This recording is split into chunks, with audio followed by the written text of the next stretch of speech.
Alrighty. Here we are, chat. This feels familiar. Weren't we just here? Weren't we just in this situation? Truth is, we were just in this situation. But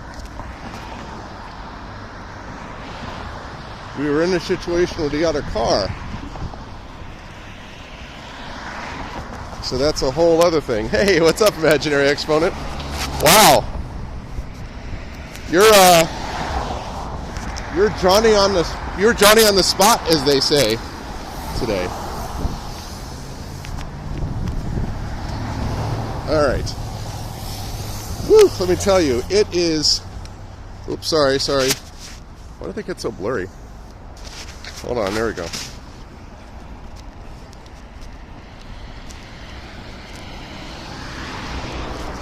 It is freezing today. You have Twitch ready in the background. Hey, what's up, Hilness? How are you, Hilness? Good to see you. And you had it running on the background. Yeah. Well, I warned everyone. I said that there was the chance. Yeah, this is routine maintenance. But this is the other car. So one car was last week, and the other car is this week. This is the big one, though. This is 100,000 miles. So I always get a little worried about that because they're like, oh, yeah, it's 100,000 miles. You just, replace the car. I'm just waiting for them to be like, So I saw that Celeste 2 was announced. Yes, I did not see the trailer yet, but I did watch the trailer for Witcher 4, which looked badass. And I watched some of the trailer for the new Naughty Dog game, the Intergalactic Heretic Prophecy Star Face Head. I don't know about that name, but not bad.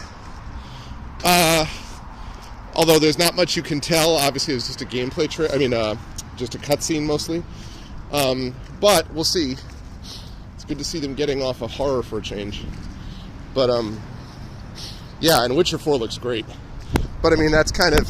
I knew that it was going to be Ciri. It was pretty clear that it was going to be Ciri, which is good. Like, I love Geralt, but Geralt's run his course, I think, and I'm sure that he'll show up at some point, sort of in retirement. But Ciri looks great. The thing is, someone was talking about this yesterday, that when the Cyberpunk 2077 trailer dropped, it took them 4 or 5 years or something to actually release the game after that. So it's going to be a while for The Witcher. But I'm excited about that, and I definitely am excited for Celeste 2. I haven't seen the trailer yet, but I have to check it out. Yeah, Borderlands 4. I really need to. I have not. So I don't do a lot of shooters. I don't do them often, but once in a while, it is kind of fun, especially if you're playing it with others. And I've never played Tiny Tina's Wonderlands thing, which is fantasy based. And I thought it would be cool to try that. So it'll be interesting to see. I remember I played Borderlands 1, and I was playing it right around the time that, I want to say it might have been the Sandy Hook shooting happened, and I just was like, I can't. I just was not in a state where I'm like, I understand it's cartoonish and everything, but I just was not in a state where I wanted to see or be part of blowing people away with guns, even virtually. So, for a bad Borderlands 3. Yeah, so is that true? So I know Borderlands 2 is what everyone talks about is awesome, and I've never played it. But Borderlands 3 is not good, but Tiny Tina is? Because I know very little about it other than I've obviously watched a lot of Borderlands over the years, but they all kind of blur together for me a little bit. BL2 is better? Yeah. Alright, Sherwood Diner, although I'm going to get something different this time, since I was just here. I will get some kind of food. Bear with me, chat, we'll get a table. Thank you. Thanks. Busier this week. Hello. Just one. Mm-hmm.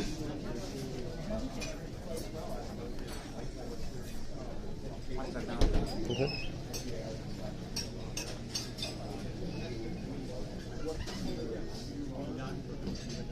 And have your one person's opinion. Absolutely. Busy today at the Sherwood Diner.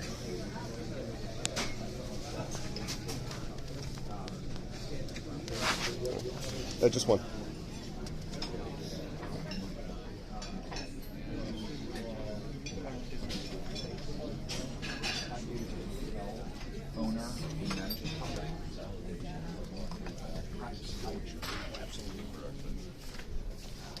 Thank you. Just water's good. Thanks.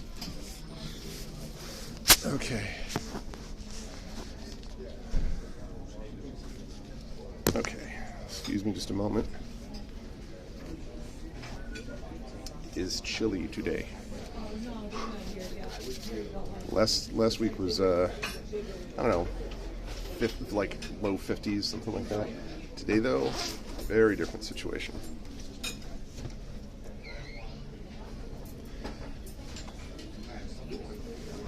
Well, my impression always was that they kind of hit it out of the park with BL2 story-wise from what people have described, and so BL3 was just struggling to kind of keep up. I don't know though. I will say, I heard a lot of these things, and it was like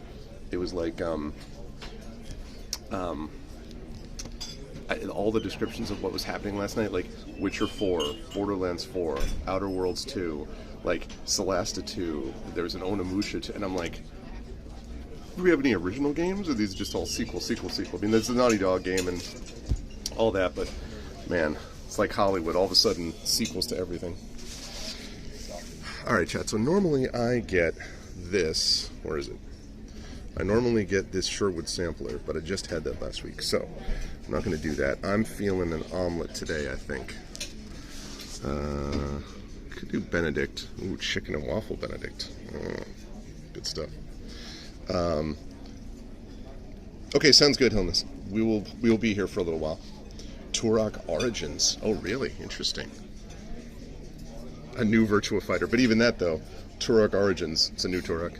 Virtua Fighter, it's a new Virtua Fighter. Like, hello there. Hello, how are you? Good. My name's Colleen. Okay. Do you need a few minutes to decide? No, I think I know what I want. I would like to get an omelet. Can I get the... I guess, am I able to make my own? You can build is possible, your own, yeah. So what you'd like in it. All right. I guess just a little bit of feta. Okay. And broccoli. Broccoli. Okay. And a little bit of sausage. If you could do that, it would be great. Then comes a sourdough toast and hash browns. Did you ask for a drink already? That's fine. Yeah, water would be all. But did you? I did ask for it. Okay, Yeah, perfect. whatever. Yeah, I haven't got it yet. Okay, there we go. Yeah, pancakes and omelets. Hi, Echo. I want fake UK. Hey, listen. All right, American breakfast. There's nothing wrong with American breakfast. I remember traveling in. This is going to be sad for Tom and Tari and Pyron Jade, but I remember when I was in Germany back 2000, so like 24 years ago. Their breakfast was not. I mean, they had amazing lunch, amazing dinner. Breakfast, not so much. But I have heard that since that time, things have changed substantially. That's what I've heard. 25. I know, imaginary. I still remember sitting there during New Year's of 1999 into 2000 with the whole Y2K bug and everything. And and all of a sudden, like, and you know, everything being okay. I remember that very well. I was not even married then. I was dating my now wife. But thank you. Yep.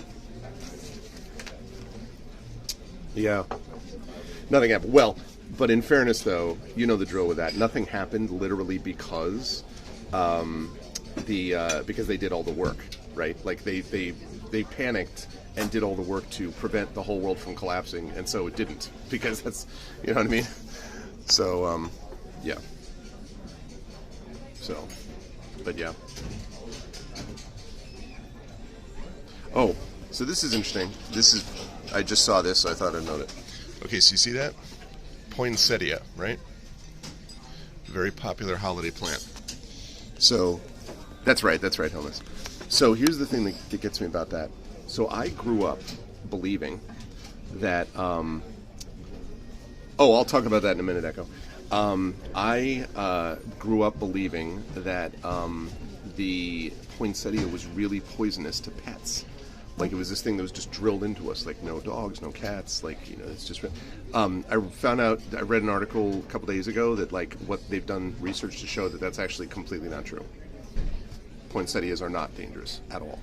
It comes from a early 20th century event where this kid supposedly ate, this toddler or whatever, ate some leaves from the poinsettia plant and died, except that they think that what the news story was reporting about was a different kind of plant that's in the same family but is not a poinsettia. So, you would have to eat something like 400 leaves. The dog would have to eat 400 leaves to get sick, let alone be poisoned and die. So it's one of those urban myths that I always believe in, poinsettias are beautiful, but you can't have them anywhere if you have animals or young kids. No, it's fine. There are other plants which are more dangerous, but not poinsettias.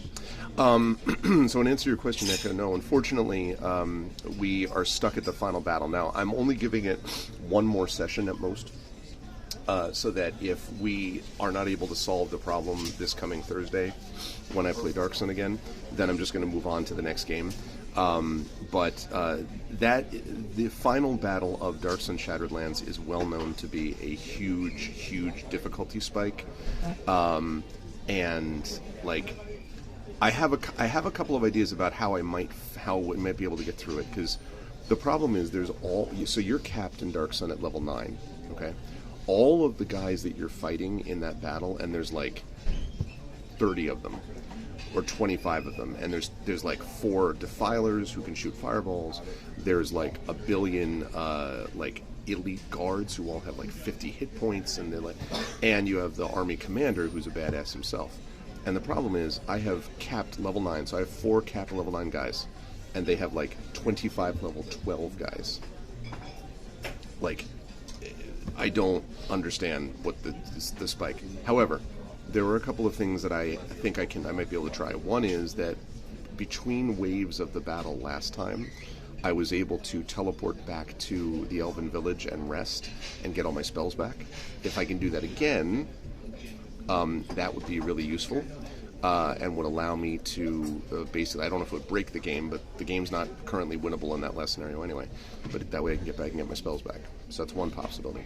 Second possibility is using Entangle, which I think I do have, using Entangle to be able to slow down the sort of onrushing forces, because the main problem is just the crowd control, right? It's the fact that they all have these they're all ridiculous. They're all tons of health. They're all tough. They're all level 12. It's a bunch of level 12 guys against, again, 25 level 12 guys against 4 level 9 guys is not a close fight, or it shouldn't be usually. So we'll see. But regardless, whether I win or lose next session of Dark Sun, that'll be it for Dark Sun, because I love the game, but I don't want to stay in the same battle, and I want to get on to some other stuff. I was thinking about what I want to do next, and have been thinking very seriously about doing Dark Sun Wake of the Ravager, which is the follow-up, because you can take the people into that. But I think what I'm going to do instead is I wanted to do Beyond Shadowgate for a while, which is a very different kind of game. So I'm going to do Beyond Shadowgate first, and then I'll probably come back to do Dark Sun and a couple of those other retro titles that I've been looking forward to. So Beyond Shadowgate is going to be a ton of fun too. So yeah, Dark Sun it will end up having taken me about close to 30 hours. So, and I really enjoyed myself playing that game. It was good stuff, as janky as it was.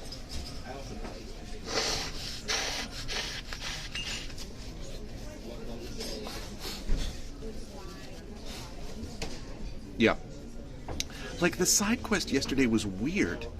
It wasn't even a side quest. I left and they're you have this ruined place that goes, you need to go in there and get this genie bottle, because it's almost like they thought they had the final battle, and then they were this is way too hard, so we're going to give people this genie bottle that lets you get past one wave of the battle, which in retrospect, maybe that's what I need to do to cut down on the damage that's being done to me. That's another option.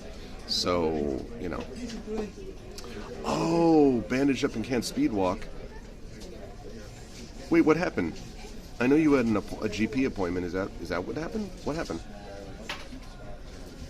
Why are you bandaged up and can't speed walk?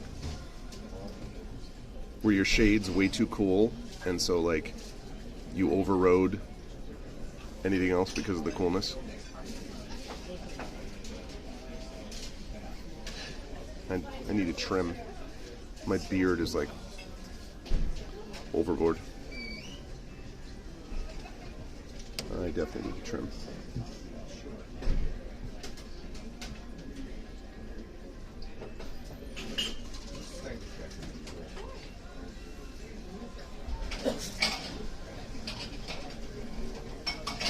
Oh, first day of a lengthy procedure, lessen it to gone.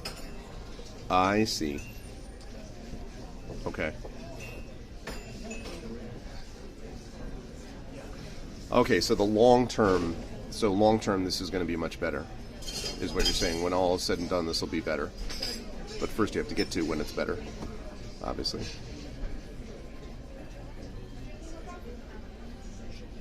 Oh no. Ouch.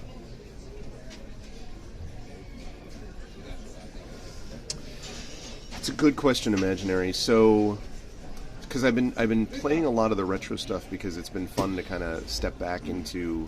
I mean, the one that I'm excited for that Hillness was talking about is Celesta 2, because I loved the first Celesta. That's not a D&D setting, but like as far as 5e, modern CRPG is that's what I'm looking at there. In terms of new D&D, recent games with D&D settings, I don't know. I mean, the obvious one, obviously, is Baldur's Gate 3, but it's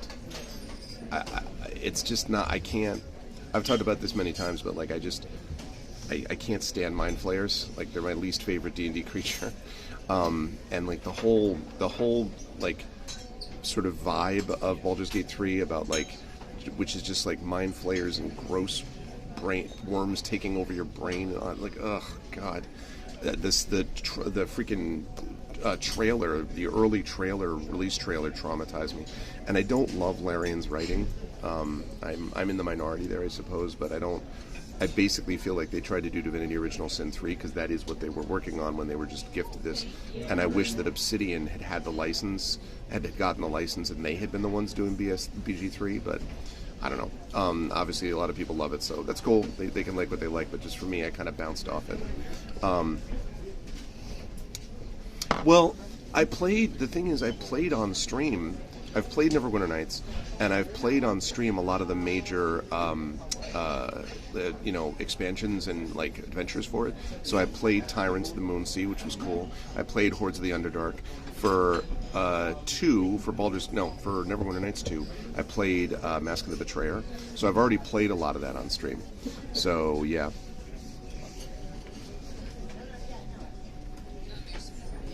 Oh, I see, Echo. Yeah, the compression sucks. Yeah. Oh, man, that sucks. But on the other side of it, it'll be better. So, but that's a good question, Imaginary. I don't know. I'd have to think about other ones. Exactly. There you go. That's exactly right. Well, I mean, so Celesta story-wise was not as great, obviously. But... Thank you very much. But Celesta in every other term was quite good, actually. All right, got toast. We got that. All right, here's what we got today, chat. Broccoli, feta, sausage omelet. Oh yeah. So yes.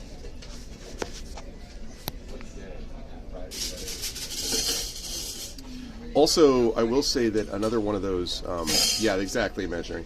I will say that besides the straight Western ones, I also have been thinking about, long-term I have on my list, some of the kind of classic JRPGs that I have either not played on stream or have not played at all. So like Super Mario RPG. It's a classic that I've never played. That was Square, actually, and they have a remaster of that. Suikoden 1, 2.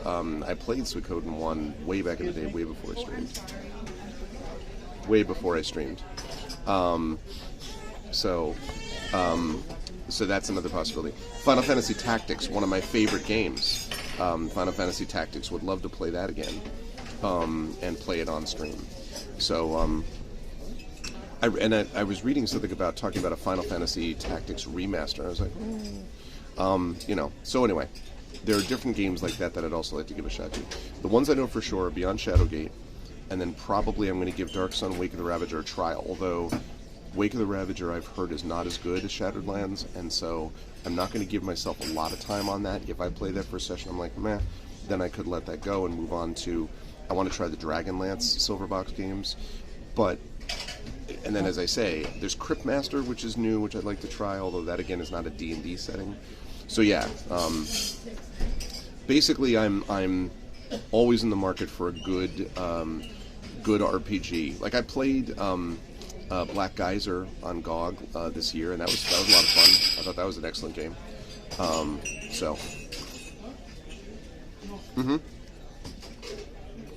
Well, Dragonlance as a property is having a real resurgence, and so it seems like it's a good time to kind of look into it again. Back in the day, I loved the Dragonlance books. I had like 6 of them, and it hit, it was a mid-'80s release. Excuse me, fantasy. So, perfect for, how old was I then? 14-year-old me, right? This stuff is not deathless literature, in fairness. Like, it's not Lord of the Rings stuff level, right? But I think it had some very well-rendered action scenes and some memorable characters.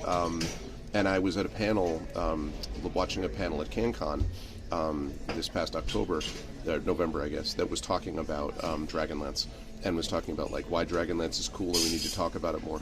And as people were speaking about it on the panel and I was in the audience, I'm like, you know what?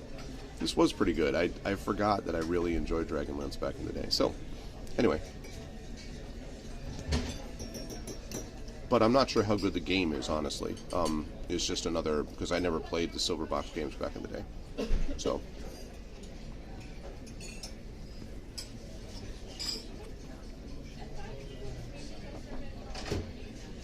Oh, yeah.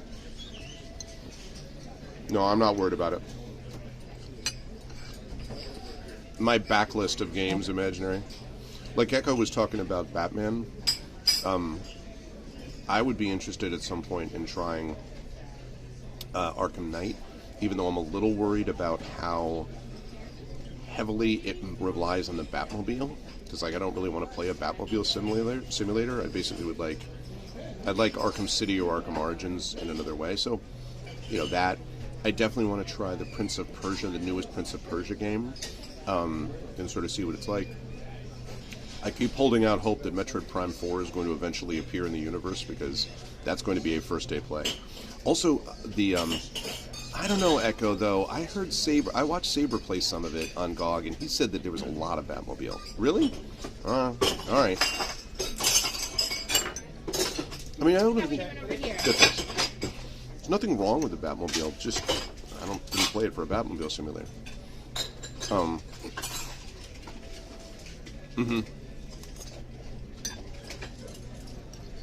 Yeah.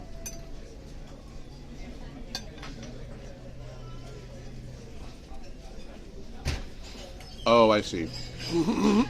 Excuse me. So, you mean if I just stick to main quest stuff, that's not as much of an issue? Yeah. Well, it's funny you mentioned that, that's interesting, Echo. Okay, that's something to think about. I was going to say, Imaginary, what that reminded me of was, there's another game that I want to try, which is a AAA current title. I watched a couple people playing the new Indiana Jones game, and that looks awfully good. Awfully good. I was like, wow. But then I looked at the requirements. Now, I have a separate gaming computer. I have a 2-PC setup. But I don't think my gaming rig, I think my gaming rig maybe has the minimum required card, so I'm a little nervous about the specs. So I might, for that, want to wait until the PlayStation port is released and just play it on PS5, because that's coming in 2025, and that'll give me time to get these other games done too.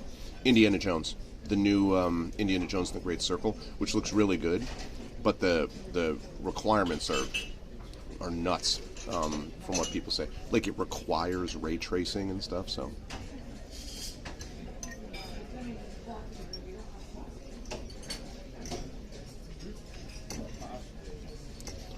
I always kind of liked the Indiana Jones property. I'm not the most huge, I wear an Indiana Jones hat, but in college, my nickname was, for a couple years, was actually Indiana, because I used to wear a hat like that. No, Troy Baker, he did a phenomenal job with that, because it sounds like Harrison Ford without being an obvious, I'm trying to sound like Harrison Ford. So.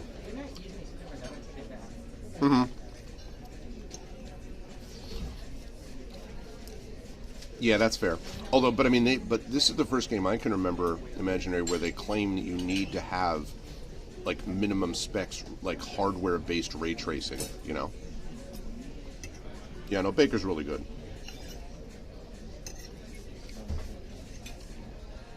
Baker has had to imitate the voices of 2 Star Wars alums now, right? Because he had to follow up Mark Hamill's Joker.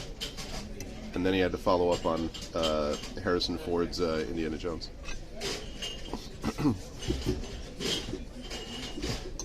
Yeah. Like, they posted minimum specs, Bethesda did, for this thing, and I was like... And I didn't realize this, but the devs behind Indiana Jones are the Wolfenstein devs. Like the new, the Wolfenstein New Order, and I forget what the other one is.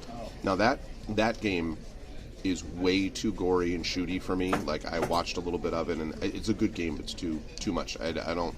But this, obviously, I've watched this, and this is Indiana Jones, a whole different field, and they know what they're doing to make a game, right?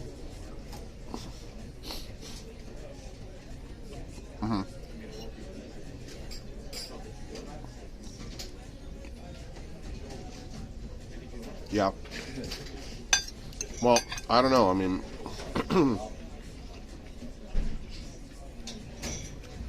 It also could be Breathless Games Media sort of wanting to, talk about, do you have the greatest, newest rig of all time? You know what I mean? So it could be that also. It's funny, since I've been playing a game, after playing Dark Sun, and the Forgotten Realms Gold Box games, all of a sudden my gaming computer's like, and then I hit it with this, and it's like, Stalker 2, yeah.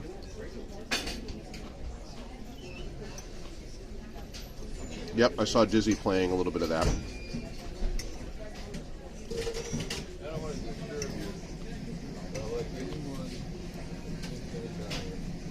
No, man. I don't want to give away my Game of the Year in advance of my Game of the Year show. But the Game of the Year, sir, I think took place on the PlayStation 5, if you know what I'm saying. I'm obviously joking. People can like whatever game they like, but...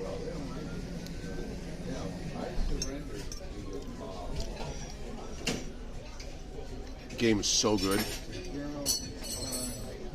I'm sorry. Rebirth is freaking phenomenal. So good. It's alright. I'm leaving it behind. You don't have to worry about it again for another few years until the next, the final iteration comes out.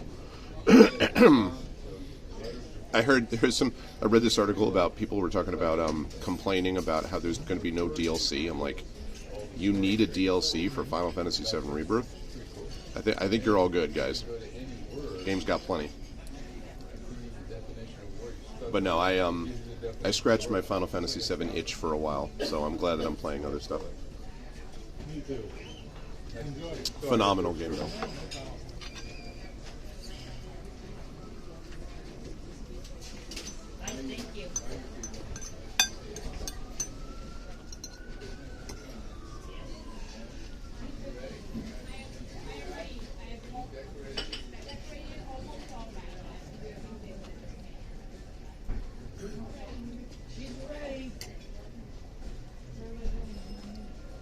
Imaginary, would you put Divinity Original Sin as your category of the game that I love so much, like, franchise?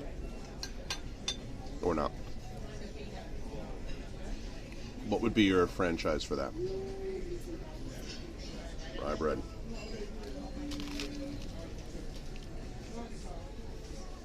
Like, it sounds like Echo's franchise for that. Well, I know Echo's franchise. He has several franchises.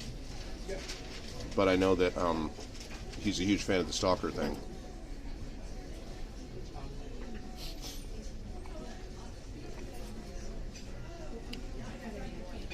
Film-wise, the Top Gun franchise, right?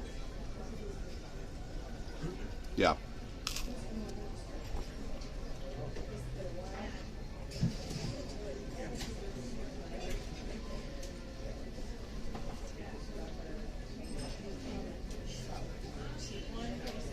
I'd have to think about what my... Not your top 5. Yeah, Final Fantasy would definitely be in my top 5. The Ultima Underworld series, except that that's been gone for so long as far as new games, because Underworld Descendant, please. Mm-hmm. Right. The Metroid Prime series would be another one for me that would be up in my top 5. Similar reasons, Imaginary, because I love the exploration and the planet design. Baldur's Gate 1 and 2.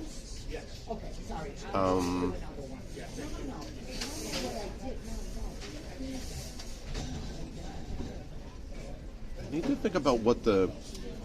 See, there was a time I would have said Heroes of Might and Magic, but that's kind of limited, because Heroes of Might and Magic, especially 2, a little bit 3, some 1 and 4, but I can't say as a series. I'm really more about HOM 2 and 3, so I can't really say the franchise as a whole.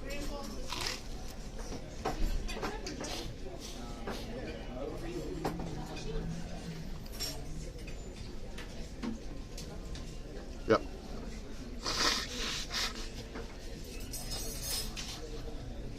Mm-hmm. There was a time when I would have put Assassin's Creed up there in that group, Echo for sure. But a lot of the more recent ones, But I have thought it would be cool to play another Assassin's Creed at some point. StarCraft was cool. I was more of a fantasy guy, so I didn't like that as much. I've played like 3 or 4 of the Uncharted, solid. Fallout, I just don't love the setting, but that's nothing wrong with the game. Totally agree about Mass Effect. I might even put, as a series, Mass Effect might be up there for me. Not top 5, probably top 10. Skyrim. God, Skyrim is so good. As far as something which really stayed with me. Mm-hmm, yeah.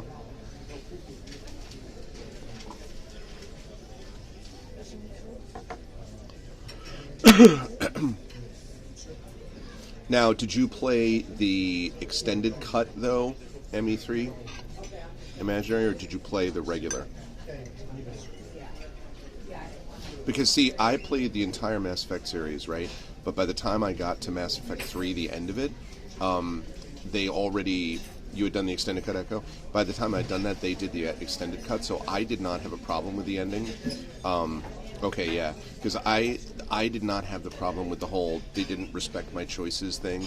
I thought that it was fine, but again, I can understand why, based on what the original cut was, people wouldn't have said that. But so many good options, aspects of that game. That's true. You got to make a different color. I just remember playing, especially the first... So, I think the best of the 3 is ME2. I think Mass Effect 2 is the best, most balanced game. Although there were great highs in Mass Effect 3.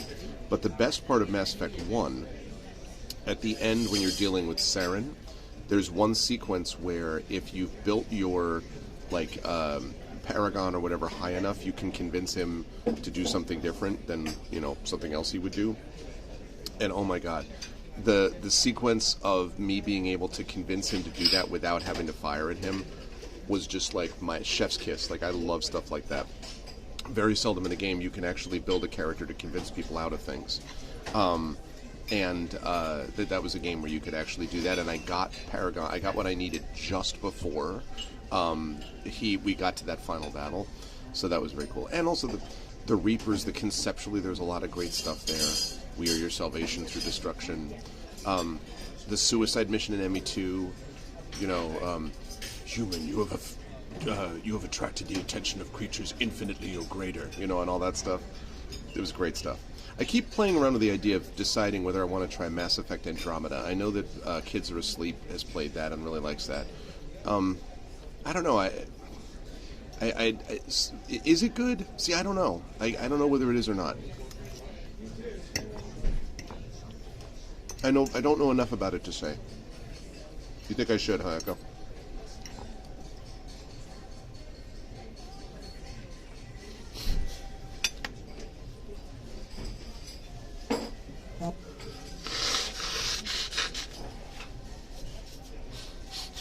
What happened? You got auto mod? Do you like? Oh, really? Well, it's got a high bar to clear to get over the other Mass Effects, though. Well, not to get over them, but to kind of hang with those, Echo. You think it does?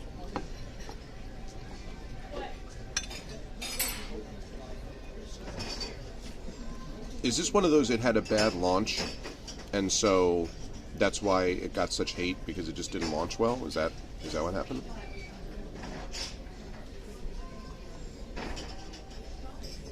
Ah.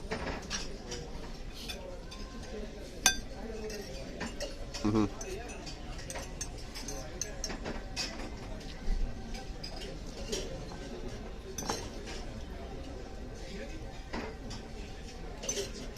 Oh. That's a weird thing to get auto-modded. The Tropico franchise, though. Okay.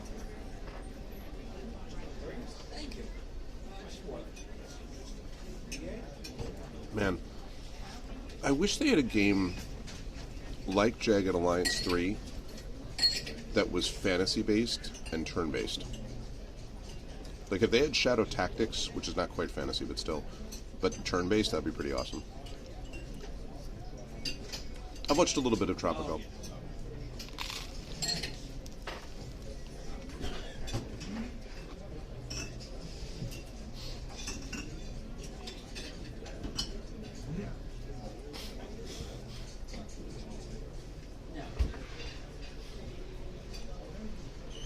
What did they do? Are they up to 3, 4, 3? What Tropico are they up to? 6? Oh my god, really? They're up to...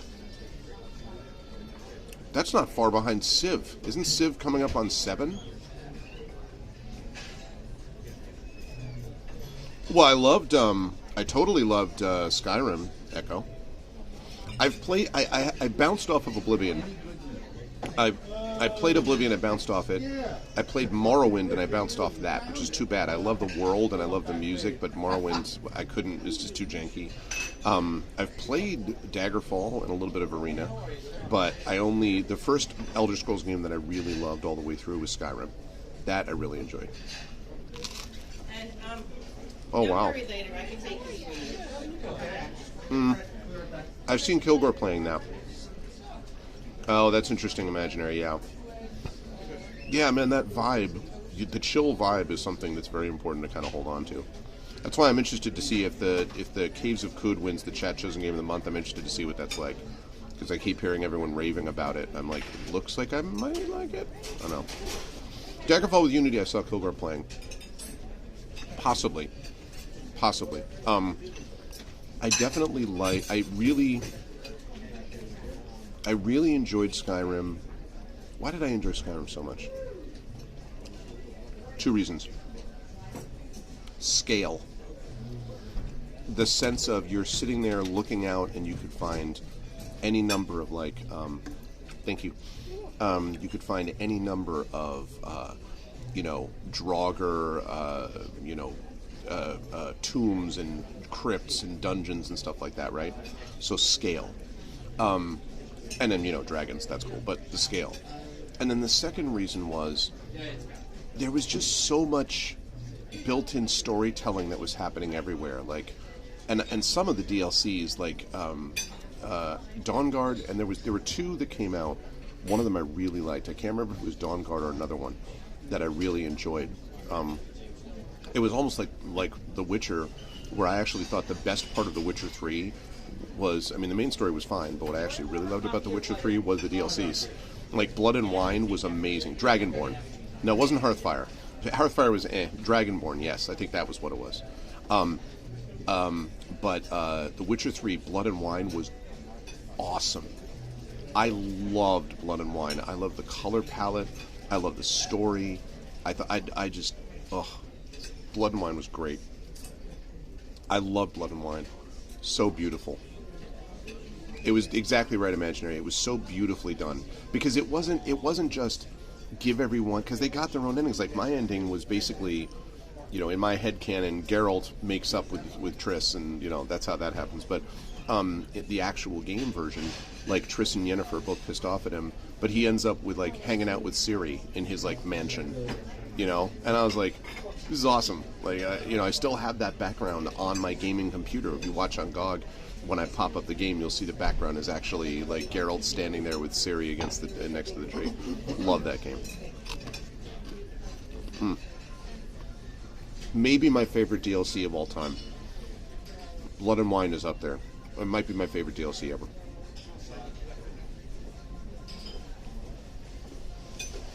Oh yeah? With saves imported. Nice.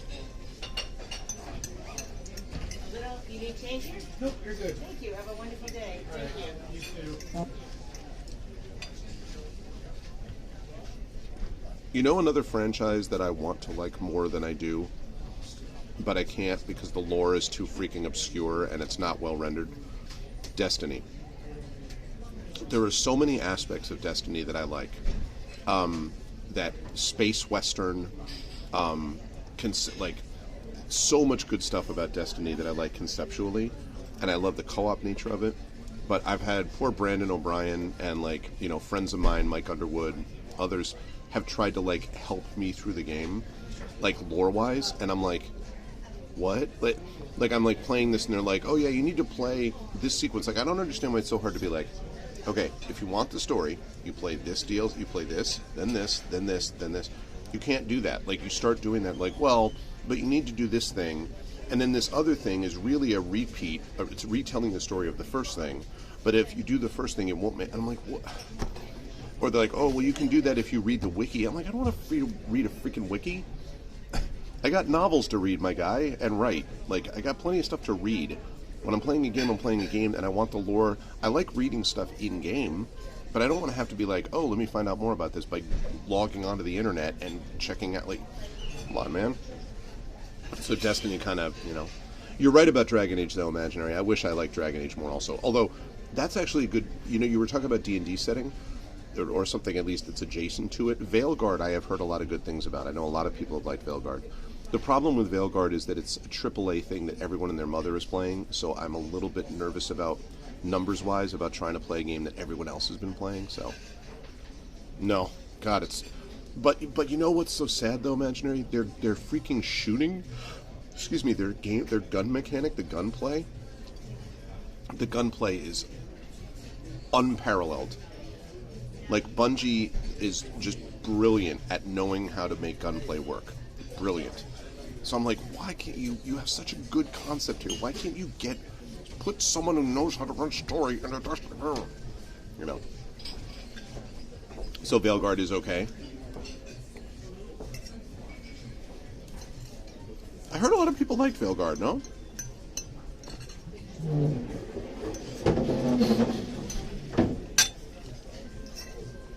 Yeah. Like, you've already got, you have everything there. You figured out the gunplay part. Great. The co-op is seamless. Great.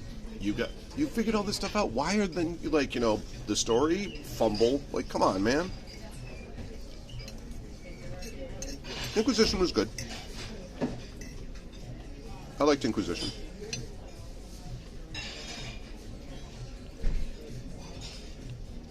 Not the most memorable story with Inquisition, but...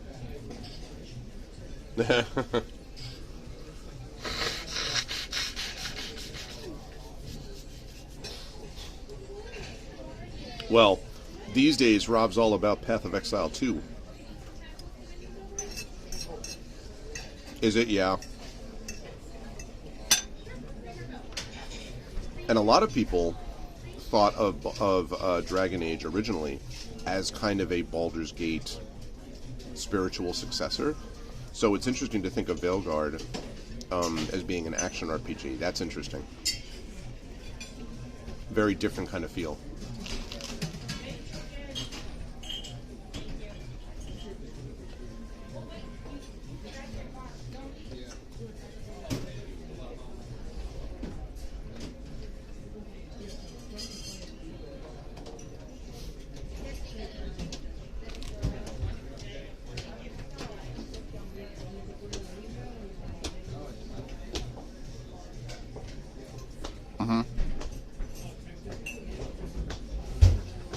Right, if you could have a game like that, yeah.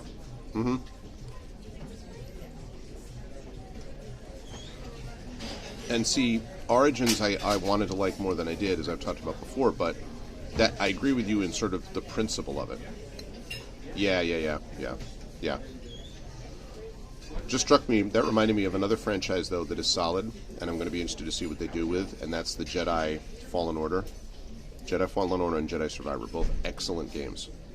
Very, very good games.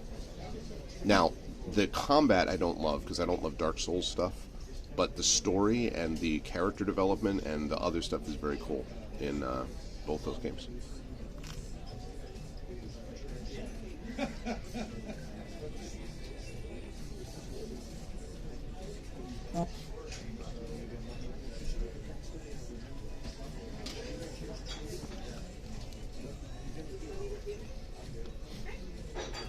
Solid games.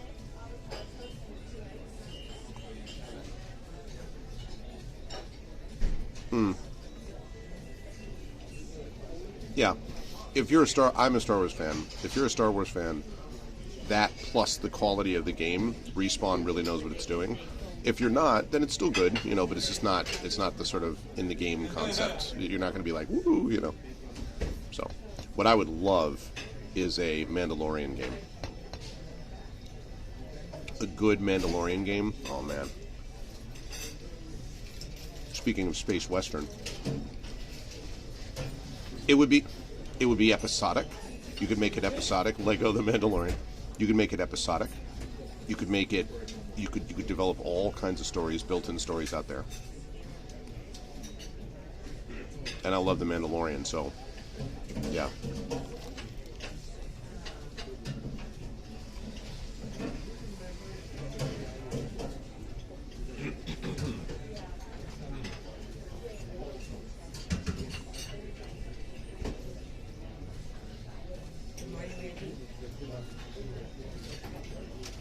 I watched the first, 3/4 of the first episode of Skeleton Crew.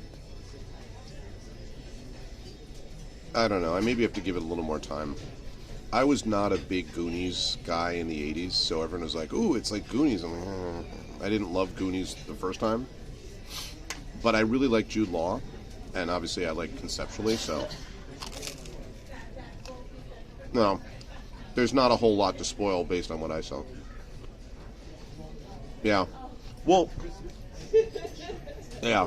The interesting thing is, Imaginary, when they were playing with parts of the Star Wars universe that wasn't really about that, right? And the Force was sort of secondarily, so. Oh. Gotcha. Mandalorian, I gotcha. Yeah. First season is awesome. Second season is pretty great, honestly. Third season is uneven. There are some good moments in the third season, and there are other ones where I'm like, so I would say uneven. Some great highs, though. Very excited for Mandalorian and Grogu. That's a very, I don't know that that's like opening night for me, but it might be. But it's like first week of release type of movie,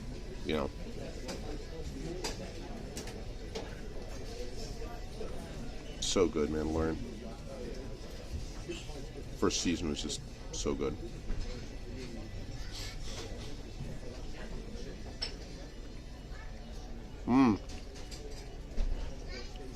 Undergoing brain surgery, jeez. Wow.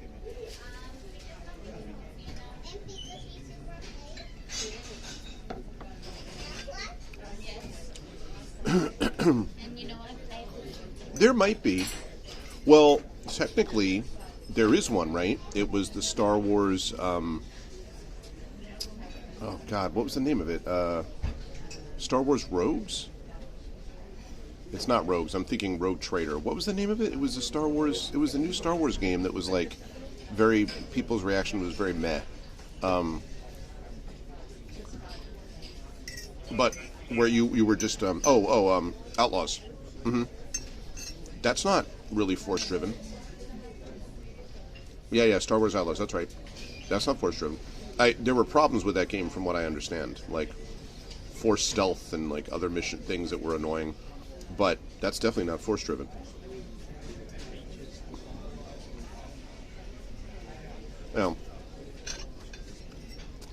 Yeah, exactly. No, it's funny, Imaginary. Like on the one hand, I think it's hard because the Force is so ever present in the Star Wars universe. It's hard for the Jedi's thing not to come up, and people do like Space Samurai. But at the same time, I agree with you that I think Star Wars sets up a huge universe that too often it doesn't deliver on. I think they go, here's a huge universe, and then they spend a lot of their time being like, and now let's look at the same one individual family within that universe. And that's like, even The Mandalorian ran into this problem, and so like, I understand the popularity, but I don't know why we need only that. I think Star Wars is a big enough place that you can play with stuff that has nothing to do with that. And there are some, things where they do sort of stay out there, but they have a hard time not pulling back to the center of gravity that is Jedi. And so I'd like to see sort of more broad-based coverage of the universe in Star Wars, and not feel the urge to just jump back to the Jedi every 3 seconds. Book of Boba Fett was trying to do that a little bit, honestly. Like, and that was not a game, and I thought there were some better elements of Book of Boba Fett than other people thought. There were a couple of really excellent episodes of Boba Fett, but there were a lot of other sort of subpar things there too, because I don't think they really know what they wanted to do with it. Because the problem is that Book of Boba Fett, in a way, was telling a story that we had already heard with The Mandalorian. Oh, it's about a badass bounty hunter. I'm like, don't we already have a badass bounty hunter? And isn't the name The Mandalorian? And wasn't that already awesome? And the best parts of Boba Fett, honestly, were where they brought Mando back. So they're like, all right, so we're going to bring in The Mandalorian to save Book of Boba Fett, which already is sort of retelling the story of The Mandalorian. I don't know. But anyway, they were trying to stay away from Jedi stuff there.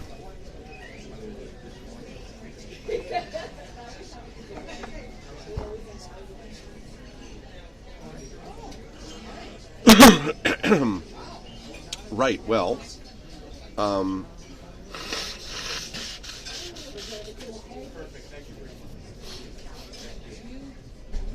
there has been a great deal of discussion about the extended universe, the ones that had like Thrawn, who's now part of the main canon, but at the time not to begin with, that were like Tim Zahn did this, and a bunch of these other folks. What's his name? He passed away a few years ago, and I can't remember him. Anyway, but like, so that whole kind of group of extended universe stuff, and there's been a lot of discussion that No, not the actor. No, I was thinking about an author. No, I know about Carl Weathers. Interesting. I don't think I've got any mods on at this time of day to be able to ban that. I wonder if I can. Can I? Let's see if I can. Yes. Bye-bye. Yeah, I did that for mobile. Haha. See ya. It's an author who used to write within that universe, Echo, who passed away. But anyway, so yeah, the extended universe stuff, Imaginary, the extended universe stuff did a lot of what you're talking about. Like, the extended universe stuff really did push to the edges of a lot of these things. But it just didn't. I think they're too afraid, honestly, to try this other stuff. See, my point is, Disney has so much money that it can take big swings on things, and I think the problem is that it does some of the once in a while, Disney sort of like goes unconscious and takes a swing at something, and you're like, wow, Disney did this, and then they're like, whoops, sorry. So like John Carter, right? John Carter, from what everyone describes, is this massive swing, which they kind of missed on. But John Carter is not a bad concept, right? And the fact that they missed on it, and it's like, the problem is they missed on it and it cost millions. So they're like, oh my God, we can't afford to do that. I'm like, you kind of can though, right? Like, you have Disney, which owns itself, Pixar, Marvel, Star Wars. I mean, like, you have this just endless supply of cash, basically. The theme parks make a ton of money. You have so much money. So I would like to see them take big swings on things that they have under their control. And don't worry if it doesn't quite land, because it's giving you ideas to work with. This is not an indie studio that needs to hit everyone, and if it misses on anything, it goes bankrupt. Yeah, but once in a while, though, see, this is what I'm saying, though. Once in a while, though, like, so I'm willing to criticize Kathleen Kennedy for signing off on whatever the hell the final trilogy sequence was, that disaster, with two directors who radically disagree with what they think Star Wars is, and then they, like, you split them, like, oh God, it was so mismanaged. But the same person who signed off on that also signed off on season 1 of The Mandalorian, which I will continue to argue was excellent television. Like, very good storytelling, good character development, well acted for the most part. I love Carl Weathers. I loved Pedro Pascal is tremendous in that role. Christ, in season 2, even Bill Burr is good. Like, I mean, they're good. It's good television. It's well done. So it's like they can do that. That's what I'm saying. It's the perfect example. Yes, solar flares is a good way to look at it. Like, I have to give Kathleen Kennedy credit for that if I'm going to blame her because she doesn't know what the hell she's doing with the trilogy sequence. You know. But yes, once in a while they do something interesting almost in spite of themselves. And then you're like, yes, more of that. You know what it reminds me of? I remember there was this whole time about probably 20, 25 years ago or so when Baldur's Gate first comes out, right? And the big narrative was like, man, you know, the problem is RPGs, you know, they just don't sell. You have to understand. And then Baldur's Gate comes out, sells a megaton, huge success, overwhelming critical success, overwhelming financial success. And what you hear from executives is, well, we can't take a chance on something like that again because, I mean, like, you know, RPGs are as hard. I'm like, you just freaking made Baldur's Gate, which is this massive, overwhelming success. What the F? Like, hello? Are you not looking at your earnings calls? Like, what is wrong with you? And they're like, well, look, okay, Baldur's Gate, maybe that did well, but that's a flash in the pan. I'm like, how would you know? When's the last time you ever did anything like that? Let's put out Baldur's Gate 2. Like, yeah, exactly. Exactly, this is what I'm saying. Like, you're looking at it. Come on, bro. You're looking at it. You're like, this is a huge success. I don't think this will succeed. What the hello? So, oh my God, man, so irritating. So anyway, that's what it reminds me of. Like, Disney like comes out with something great, and you're like, wow, and then they're like, all right, so let's go back to this crap, and you're like, what, why? Oh my God, but it's like their board meeting outcome doesn't even make sense for profit. Even if you want the only value to be profit, they do dumb stuff sometimes where you're just like, what are you doing? So, yeah.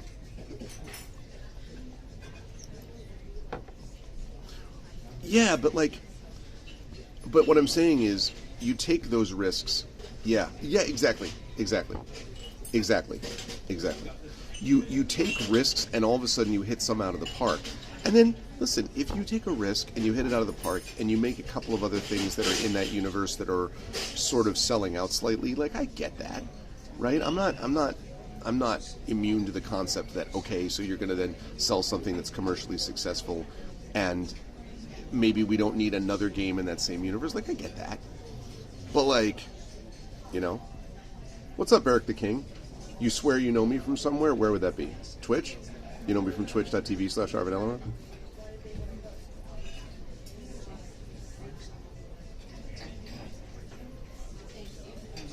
But yeah, man,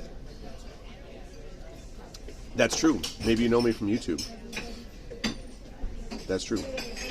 Perhaps you know me from my writing? I don't know.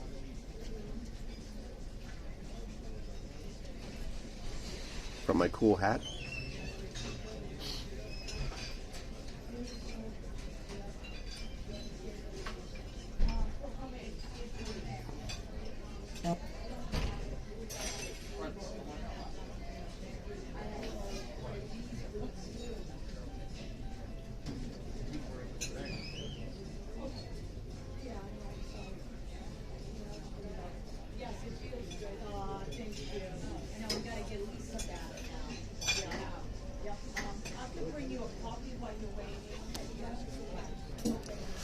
I don't know what your deal is, but I think we're just going to let that go. The conversation was going in weird directions. Yeah. So I'm excited to see, what stuff they come up with, but sometimes. I will say that Pixar still comes up with pretty good original stuff, and I think Disney kind of leaves them alone a little bit, because they know that it makes money, but we'll see.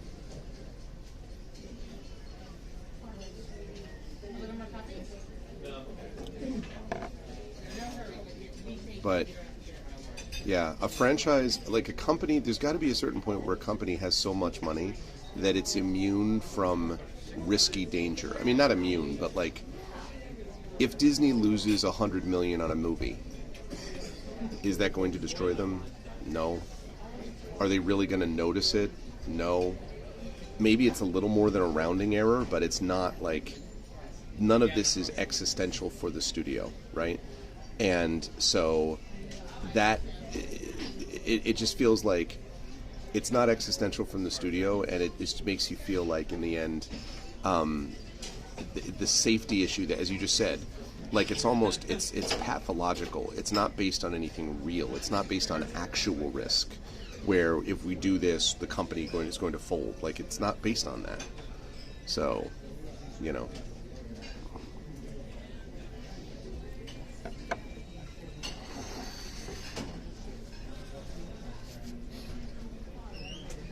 Yeah. They should.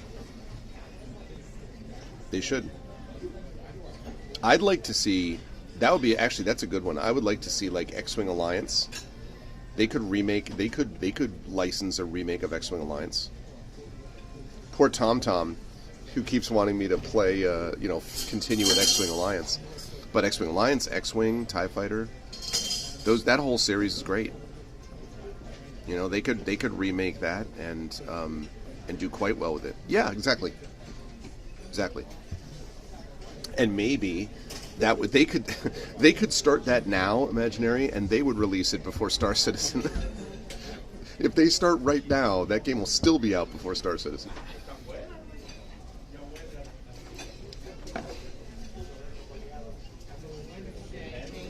When is that game not going to be a punchline?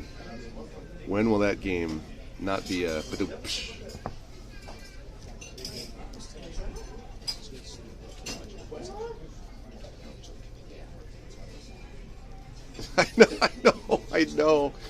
I know. It's like staggering sometimes to go on YouTube and watch like a retrospective of that game from like 6 years ago. Like 6 years ago, people talking about how like this game will never come out, and here's all these complaints, and like the rise and fall of Star Citizen, like 6 years ago. Like now, it's almost become beyond the need for like just so funny, man. Oh yeah, when it's today, it's today. It is. It's become a meme. I'll tell you though, people. Can I get a box for that, please? Yeah, thank you.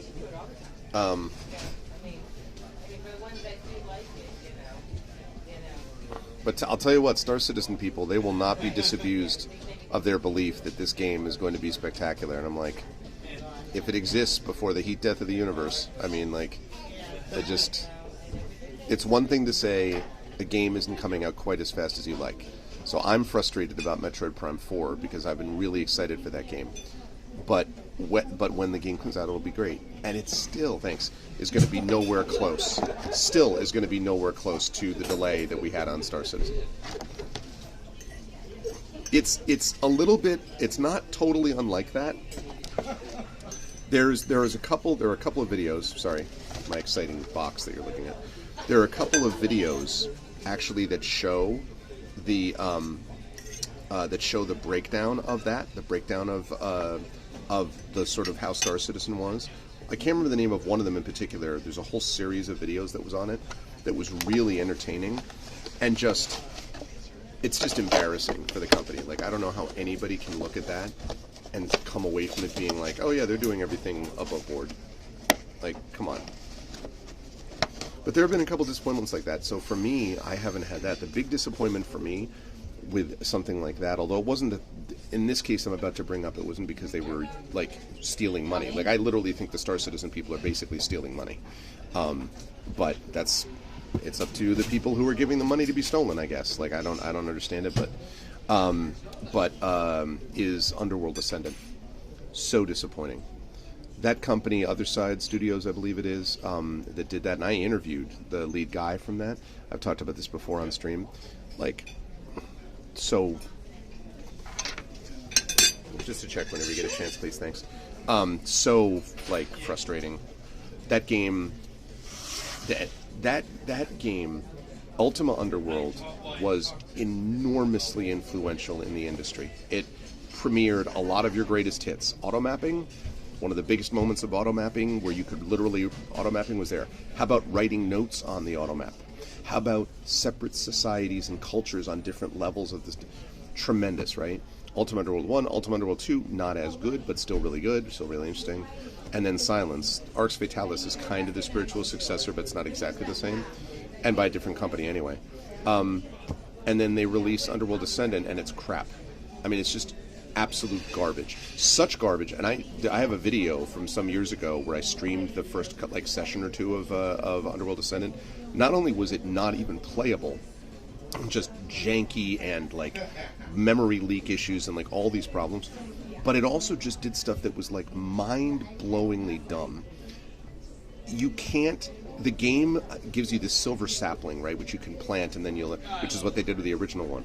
But they didn't have a functional save system, so when you reload, it literally meant that they reloaded the level and just gave you your items again, but you had to go through the entire level again with all of the same story beats and everything to reload a save.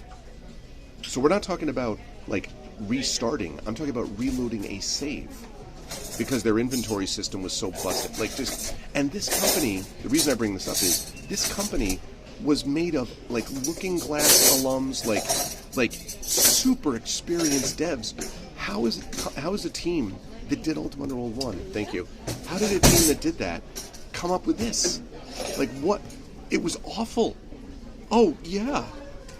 And the thing is, and they acted like, and then their argument as to why it wasn't a problem, or why it was not as big a deal as I thought it was they were like, well, because they're like, because I think people misunderstood that it was really this whole big simulator, and it wasn't supposed to be. And I'm like, so it's a simulator? They basically acted like it was supposed to be the sequel to Dark Messiah of Might and Magic, which, as I commented at the time, from Ultima Underworld, I learned about what a role-playing game could truly be. From Dark Messiah of Might and Magic, I learned how to kick people into spike walls. Like, those were the two choices. It's a little unfair to Dark Messiah, but Dark Messiah is a fun game, but come on. Nobody was asking for Dark Messiah of Might and Magic 2, and they certainly wouldn't be paying you hundreds of thousands of dollars to get to that level. They paid you this money because you said that you were going to do the Ultima Underworld spiritual successor, and then they were going to do System Shock 3. I just, so disappointing. I've maybe never been so disappointed in a game release as I was for that one playing it. I couldn't believe it was that bad. Yes, for sure. Thank you. Thank you. Abomination. But I mean, I just could not believe that I felt like they had this sacred and it was the same people. It wasn't like someone else played it and didn't get it and screwed it up and you're like, oh man, I wish this company didn't. It was the same freaking people that did Ultima Underworld 1. I'm like, did you forget how to make a game? Like, what is this crap? Ugh. Awful. Awful, awful. And then, because the release was so bad, they ended up, like, fading, and I don't even know when the last time was that they did an update. I should go back at some point and check and see. But, I mean, it was... And the AI was brain dead stupid, and it just, ugh. Terrible. That was my biggest sort of video game disappointment, I think, in terms of, like, the excitement level I had for the game leading up to it. And it came out, and I remember I was going to play it the day after it came out, and I heard a lot of people on reviews that were like, oh my god, they were raising all these red flags. I'm like, oh no. Please tell me they didn't screw it up. They screwed it up. They screwed it up badly.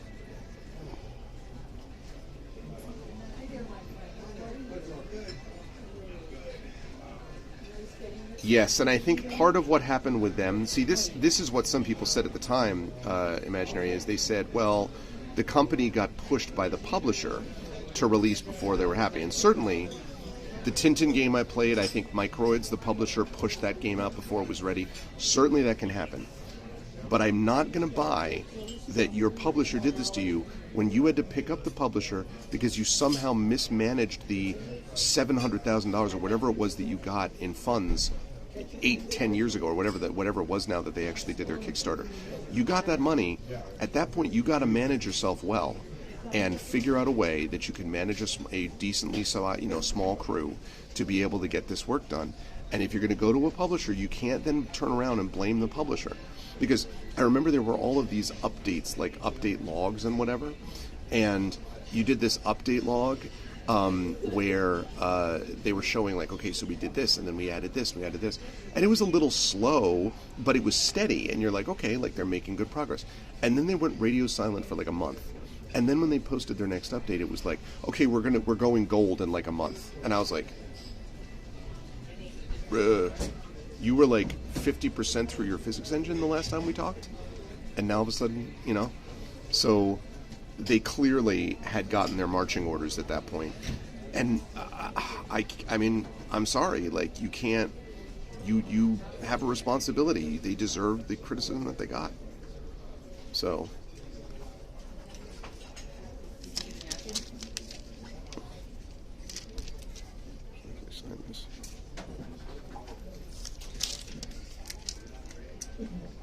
But it's like, I don't want to pile on, right? Like, I admire developers that do good work. I admire creative people that do good work. And creatives are important. So I don't want to be that guy, but, like, when you produce crap, yes. And a lot of that, I think, is just Chris Roberts just being completely incapable of understanding how to manage things on a basic level. Like, some of it, I think, is literally they're just stealing money, but some of it, I think, is also just complete incompetence with feature creep.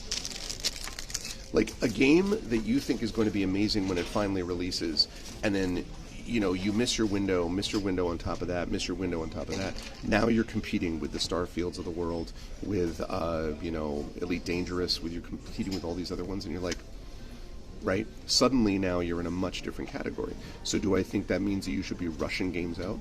No.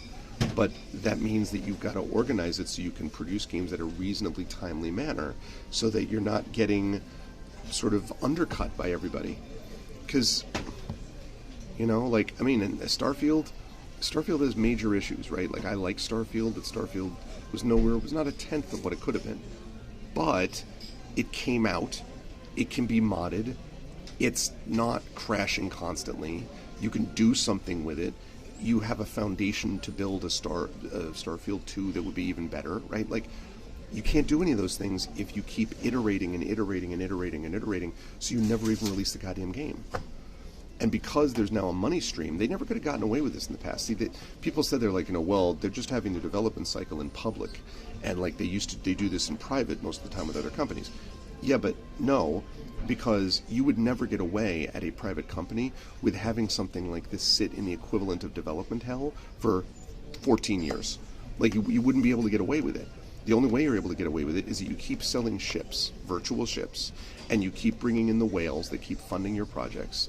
And there's no reason whatsoever that a game that has literally not been released yet should have multiple conventions for it, should have multiple like studios producing for it, that should have 600 employees or whatever the numbers are. There's no reason you should have any of this when you literally haven't produced a version 1.0. Here's the game.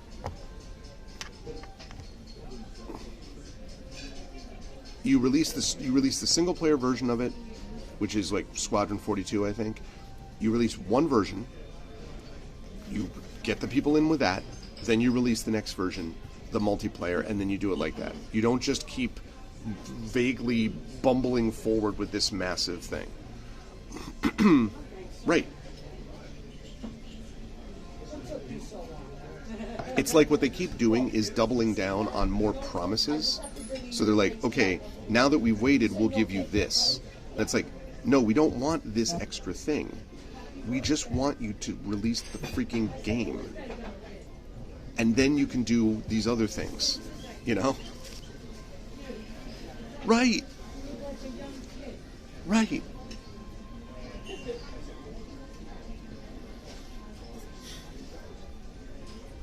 So, I mean, when Star Citizen, if it is ever released, I'm not convinced that it will be, but if it's ever released, it will have so missed the moment that you're going to get, I mean, the people who already were going to spend money on it already did a long time ago.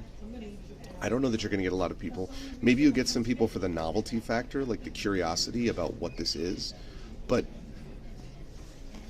well, yeah, like, so I don't know.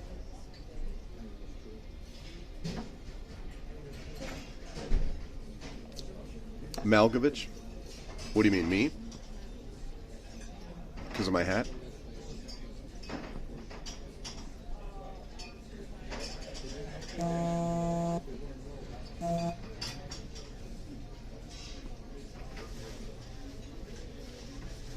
I look like John Malkovich? Okay. Good actor. Well, thank you. I'm pleased to be John Malkovich. I guess I could actually be John Malkovich in being John Malkovich. Well, this is what I'm saying, mentioning. I'm not 100% sure.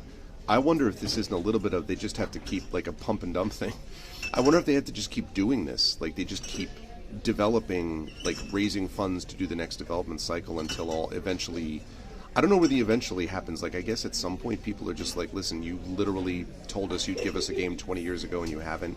Like literally people have been born and are now adults in the period of time since you said you were going to release this game.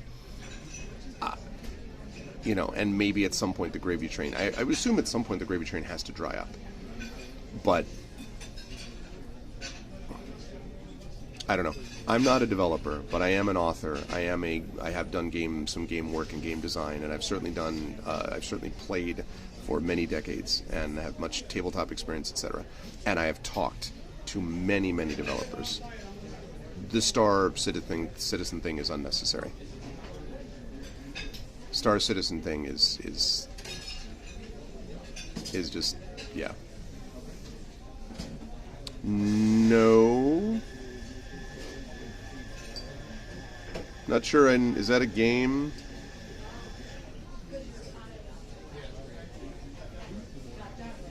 Really?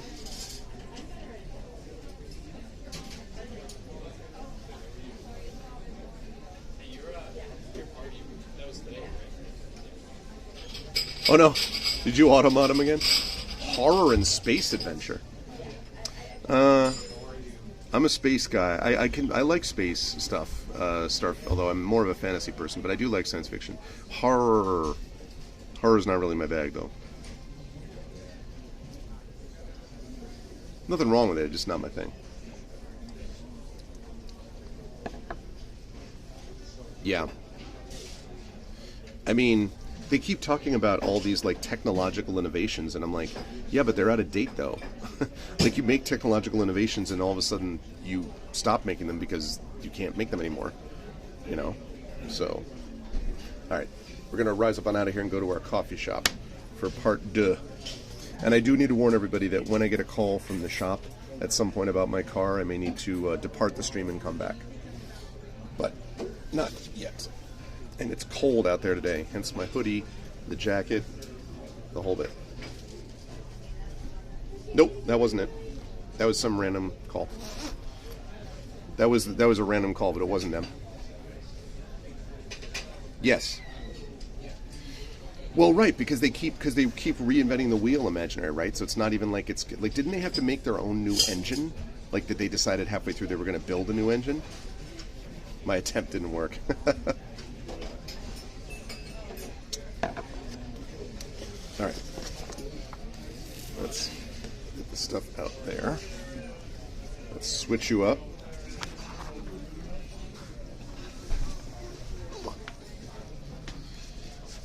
Bear with me, chat. Enjoy this look at the table. I hope you enjoy the Formica surface. Yeah.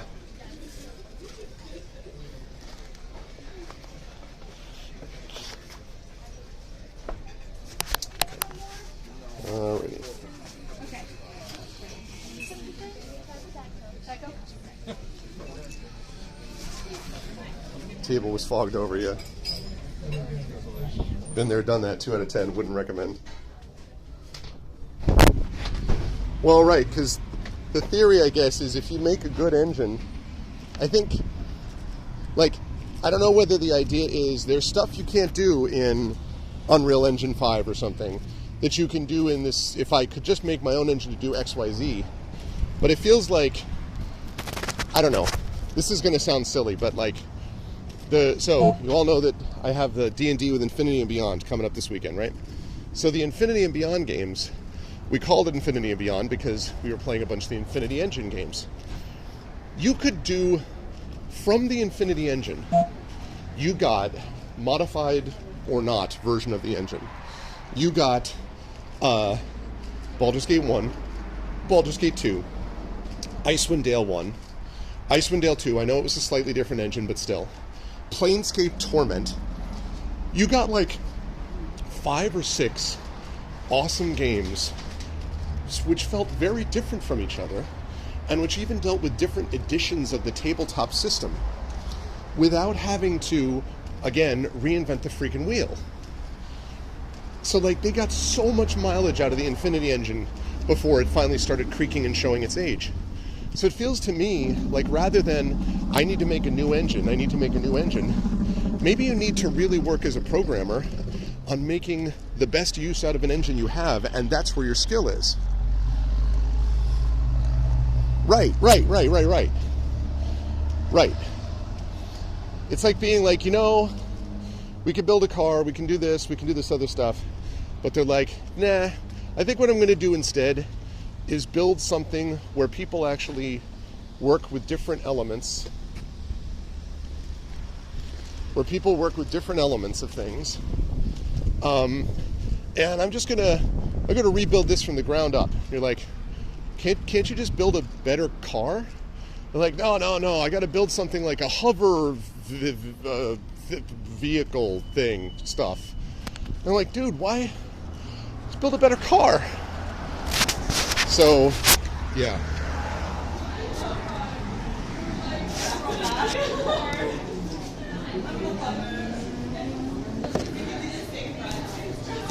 All right.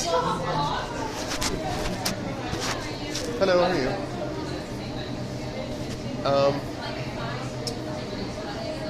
Could I get please just a large, like an English breakfast? Do you want any milk or anything in that? Sure, like 2% if you have it, or whatever. Do you want that in a cup for here or to go? I guess to go. I'm going to leave in a little while, so. Okay.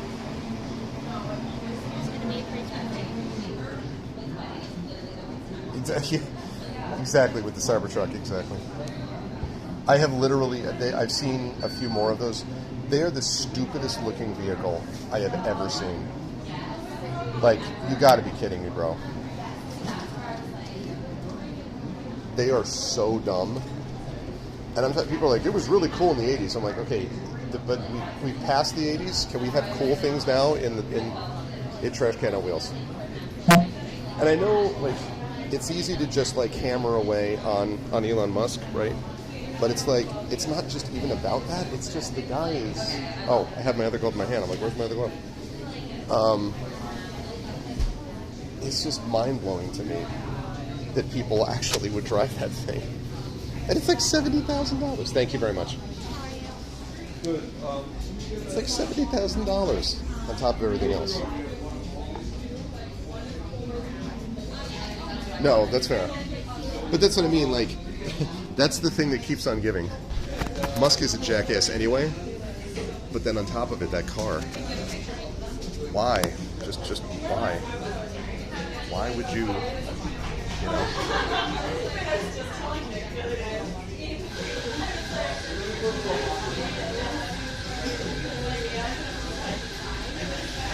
Oh, there we go. Okay. Whoops. Sorry. My case, my phone stand is on its last legs.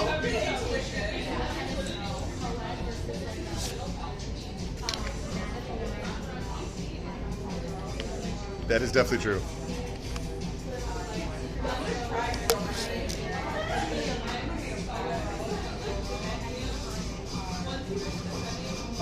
Whoops, wrong way. Okay, I'm going to turn you around.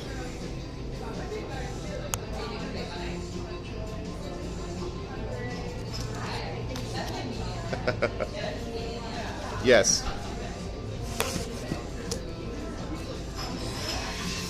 And it feels like if you think about what programming looked like initially, programming, like you read about some of the early programmers, programming was dealing with incredible limitations. Sorry, I'm trying to really got to get a new case. Programming is dealing with incredible limitations, and they somehow managed to get around those limitations, right? I mean, it made them better programmers. It made them more efficient, better programmers. Instead of being like, I just need something that's even bigger, more with bigger requirements and all this stuff.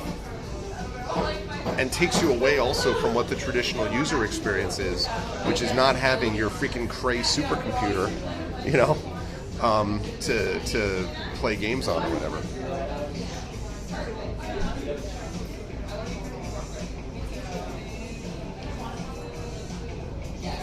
There we go. Hang on a second.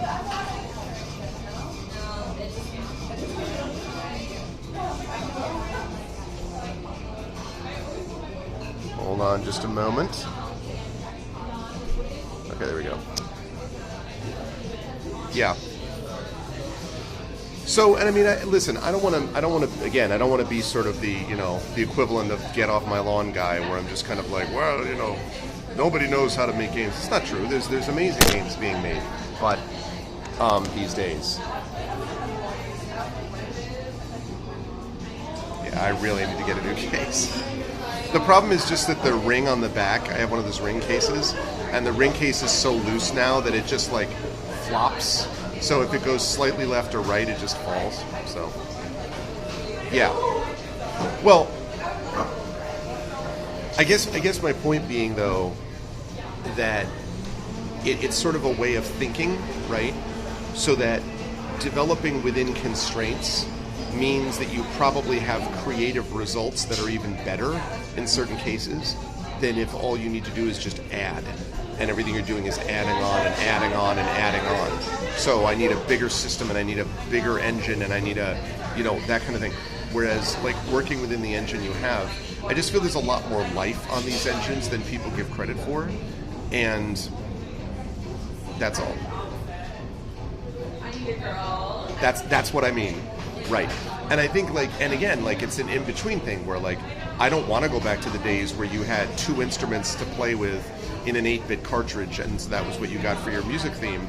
On the other hand, and we're going to talk about this when we get to Beyond Shadowgate, if you listen to, from a musical point of view, the Shadowgate theme on the Nintendo cartridge is haunting, is often beautiful, is atmospheric, and it's being done with essentially two instrument voices. Same thing with the original Metroid game. I think it's Metroid. I think it's maybe the Brinstar, but it's this like this haunting, like really fascinating, like atmosphere-setting thing with two instrument voices. That doesn't mean that I want to go back to the days when that's all we had. But the principle of it, which is that you can make haunting stuff out of limitations, if you did that and understood now you also have more stuff that you can do, you can increase your ambition, but still maintain your sense of efficiency, I guess. That's where things come into a different. I think that's what we need. So I'm not asking to throw everyone away and start, programming and assembly again. But it would be nice if people had an understanding of how creativity builds from limitations. This is one reason that I think it's sometimes really useful from a writing point of view to work on understanding poetry, haiku, sonnets, and even smaller form prose stuff. Flash fiction I struggle with because that's very small, but I know some great flash fiction people who do really good work in that form, and novellas, things like that. Why? Because it should not be the case that the only way to write a fantasy work is to do it with 150,000 words. Like the Lord of the Rings, those 3 books put together, and admittedly Tolkien wanted it as one book, but they made him subdivide it because they thought it was going to be too big and too overwhelming otherwise for people. Now, a lot of them are just like, oh yeah, 140, 150,000 for epic fantasy. I don't write that long, right? Like Greyshade is 83. I think Renegade is barely 80,000. Heretic is much more. Heretic is like 98,000 words, I think, 98,000 words. But the point is, that's what you need. I think that's what you need to maintain a tight, sort of strong prose style for what it is that I'm trying to do. I don't need to be like, now that I can have 150,000 words, I must use 150,000 words. It's like a speed limit. You can go 65 on the highway. You're not obligated to go 65, right? You want to go fast enough for conditions, so you don't want to be going 40. But nowhere is it written that you need to be driving 65 at all times. So I just think that there's more within the parameters established by a given engine or by programming in general these days, that instead people are just like, well, don't worry about it because NVIDIA is going to be releasing a new chip in 6 months anyway, so just tell people that we need you to get that next step,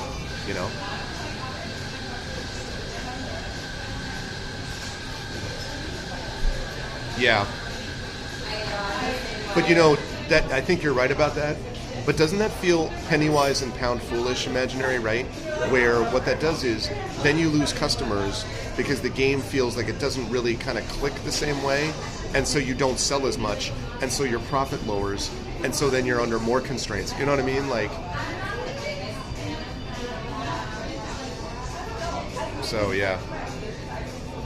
So this is what I'm always saying, even within the context of what we're talking about, it still doesn't make sense for them. Even if their drive is just to get the most money, it still doesn't work.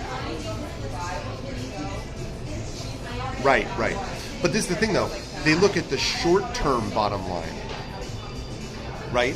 They don't even think about a year from now. So, right. That's fair.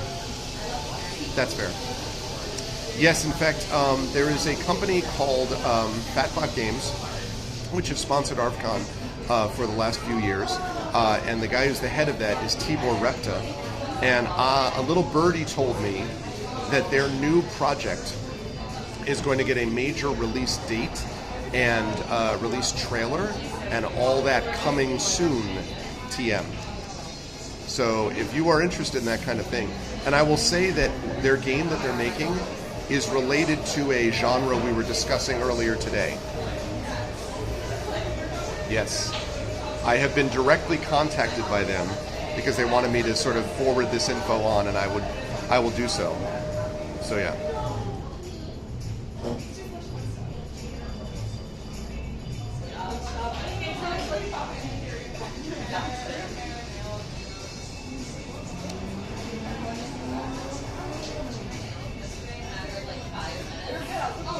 Yes, I'm excited for it. I mean, again, it's a game that.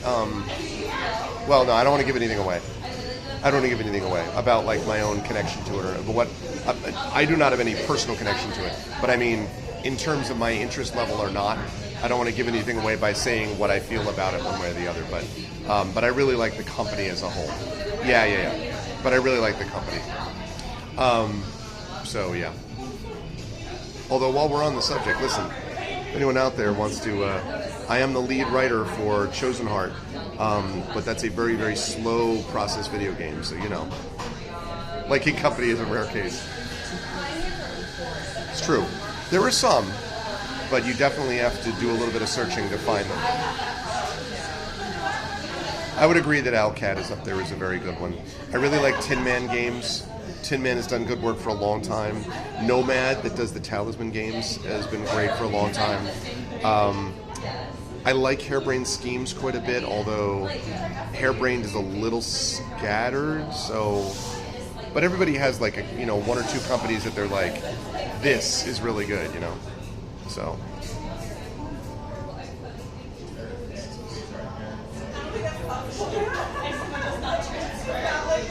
Yeah. Right, it takes consistent excellence. Like a company that just always does good stuff. For a lot of people, Supergiant Games is like that. Bastion, Transistor, Pyre, and then Hades.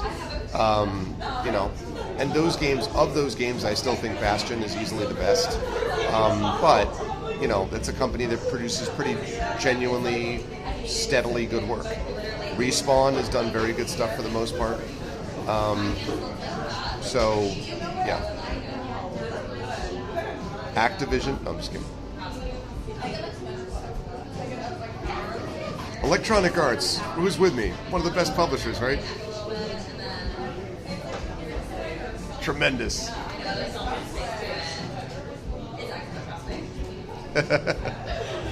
Man, I remember back in the day when I was working in Electronics Boutique 30 years ago now.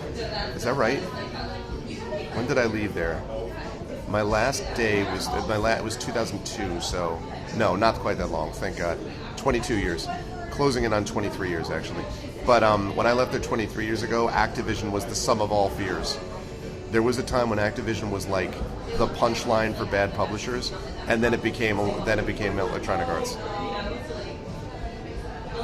Yes. God. How the mighty have fallen. There was a time, and then just, whoa.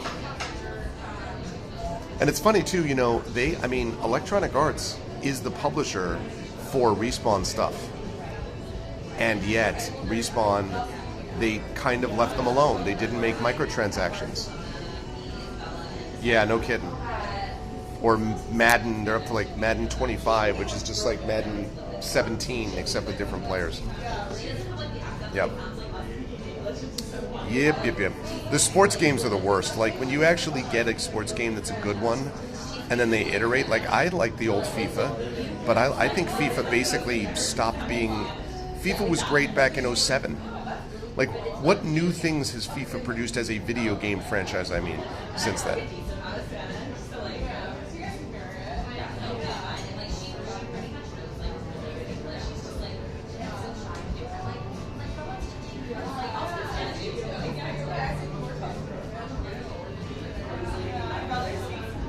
Yeah. Exactly. And you're right, they didn't crush Mass Effect. Somehow they let that thing more or less, they let BioWare do their thing. So that's the thing. When they get a game that when they get a studio that they don't mess with, I try to praise them because I think they need the praise so that they can be like, great job. You did a wonderful job. Spend more money and leave them alone and let them do their work. Like, if they wanted to do that and just start buying games, they like buy a studio and they're like, here, have a ton of money, and now we're going to leave you alone. Exactly. Well done. You did not screw this up.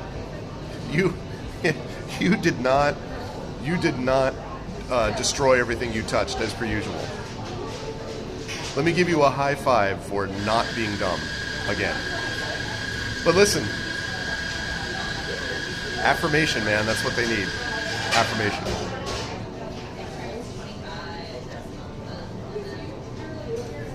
All right, I'm going to toss my tea bag. I'll be right back.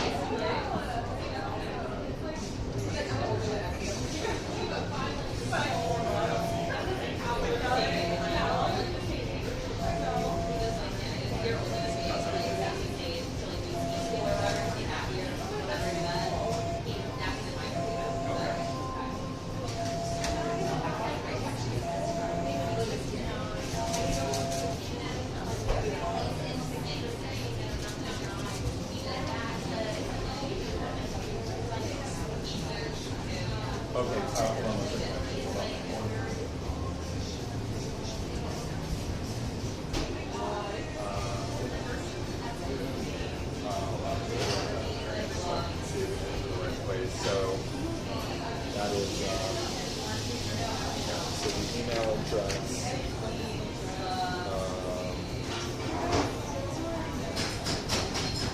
All right.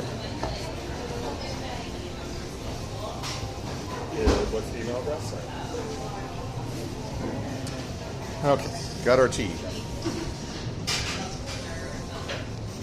There we go. Although this says Jack's Coffee. Yeah.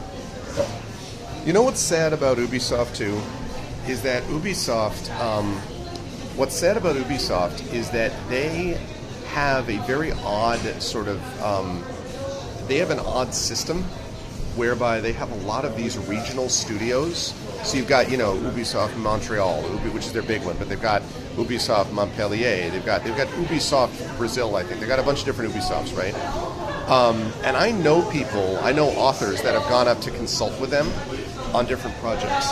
The thing about Ubisoft is that some of their studios have been allowed to do stuff. There was an Ubisoft Kyiv, I didn't know that. Oh wow, I did not know that. But so that's Ubisoft did this thing where for Ubisoft Montpellier, they did this thing called it's about World War One. It's Ubisoft Montpellier. Great Hearts, Heart of Greats. Jeez, I need to find what the name of the game is. I don't recall off the top of my head. I played it like 7-8 years ago. It was really, really good. And it was literally these guys, this small studio, like 5 people in the studio in Montpellier, that were doing this game about World War One, and that literally went into the attics of their grandparents to find notes about the war and all this stuff. And then did this really awesome sort of indie feeling game. And the guy that I talked to, who was the head of the studio, of that branch of the studio, Ubisoft Montpellier, said that Ubisoft gave them the freedom to do that. That they were like, we know you have a good game idea here, we're going to let you do that. They funded it, the game came out. It was successful. It wasn't like an overwhelming hit because of the nature of the game, but it was successful, and I thought it was really great. And that was, he said that at the time, Ubisoft was the only big-size studio that would do that. Like, no other studio would let you do that on your own in that spot. They would, first of all, they'd bring you all in-house, so you'd all have to come to wherever they're located, right? Like, Microsoft is in Redmond. You got to go to the Redmond if you want to be in Microsoft, that type of thing. Yes, you could do remote work, but most of the time they want to bring most of their people in-house or close. And Ubisoft allowed the studio to stay its own studio and do their own thing. And so it was really sad, because there was a time where they did good stuff. Like, it made sense that they picked up Might Magic 10. It made sense that they did some of these things. They did good work. But then they just got so addicted to the sort of sequence, the one over and over and over again of doing things like Heroes of Might and Magic, or like the latest version of that, which they kind of screwed up too, because it's just too much and it's too constant. Like, putting out an Assassin's Creed every year, really? One Assassin's Creed a year, is that really getting the job done? Can anyone make a good game on that kind of a cycle? And I know people that have worked for Ubisoft that the experience was not, the whole thing about crunch, Ubisoft is among the worst for that. So it's just sad, because, if there's a great Ubisoft game, I might still get it. I'm not at the boycott stage, but they're definitely a majorly problematic studio now. And it feels like it didn't always have to be that way, honestly.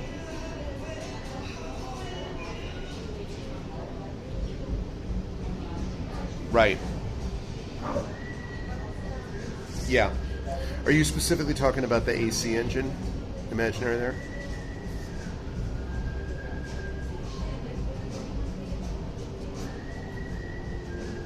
Yeah. Every year. That's the most prominent, yeah. Yeah, and it's and every year. Every year. You just can't do it. How would anybody be able to release anything on that schedule? Right. And the thing is, the AC2 games, like the Assassin's Creed 2, Assassin's Creed Brotherhood, Assassin's Creed Revelations. I love those games. They were tremendous. The story was great. The characterization was great. The historical and interweaving was great. So much good stuff. Yeah. But then they just and then they just kind of ran into the same thing where and then AC3 started to go off the rails a bit, and then Syndicate, not Syndicate, Unity was meh, and so yeah.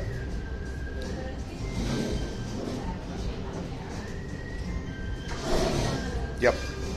Too much focus on open world. And I think also what it is you don't, here's the thing, and The Witcher 3 suffers from this too. It's the storyline and the writing is good enough that it works anyway, but The Witcher 3 also suffers from way overwhelming sort of feel of open world, even if it's done well. You open up a map and you just stare at just question marks all over the map, and you're like, so because it's well, which part is good about this? Is which of these quests is going to be not the fetch quest type? Right.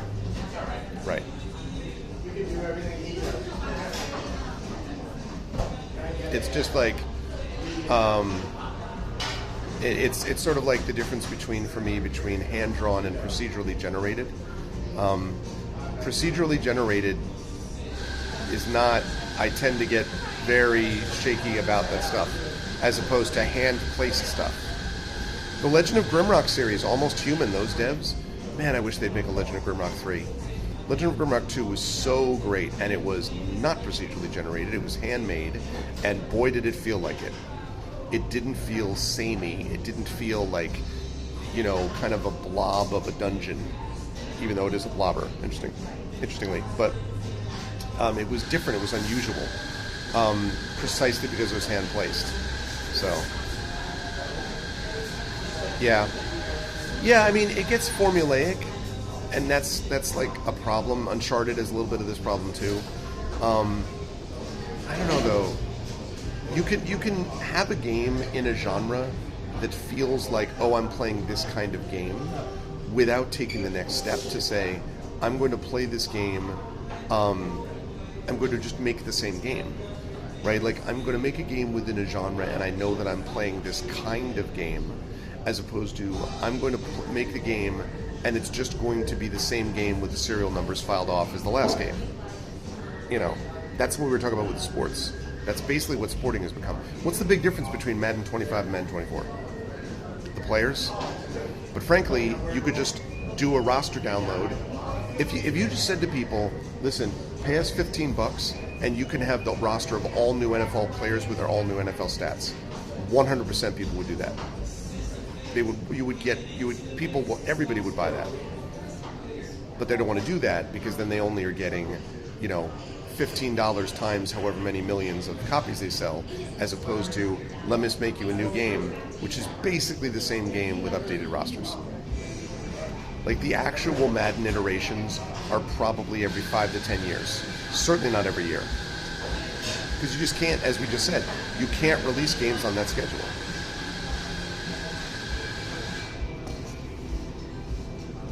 Right. Well, yes, if they get the same amount of players, though. That's the rub. But yes, I agree with you. But, it means that you won't get as many. I do wonder, because, there are a lot of people who pick up an NBA, and then they'll stay with that NBA for years. I got MLB 2007, and I stayed with that for a decade or more. Yeah.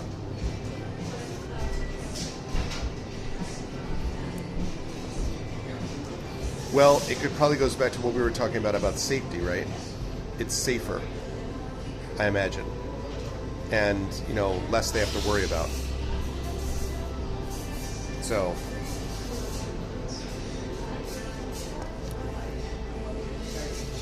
do you think, Imaginary, when you're on the other side of this war, do you think that Kyiv and Ukraine would be is there a possibility that it will be a big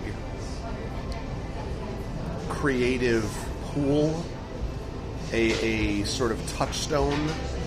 Because I'm wondering if coming through something like that, doesn't create a real creative energy and force, that means that studios coming out of Ukraine might actually take swings that the other companies we've been talking about wouldn't take, that they'd take risks. I'm curious if you think that might happen.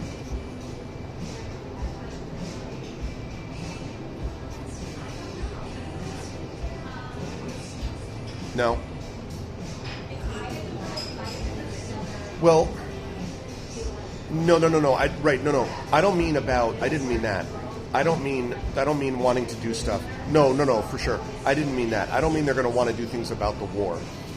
In fact, I think it's the opposite. I think that they're more likely to do stuff that's totally not about that, but there will be more creative kind of energy and excitement and a sense of tempered by wisdom and experience, but not about the subject matter of war. I agree with that.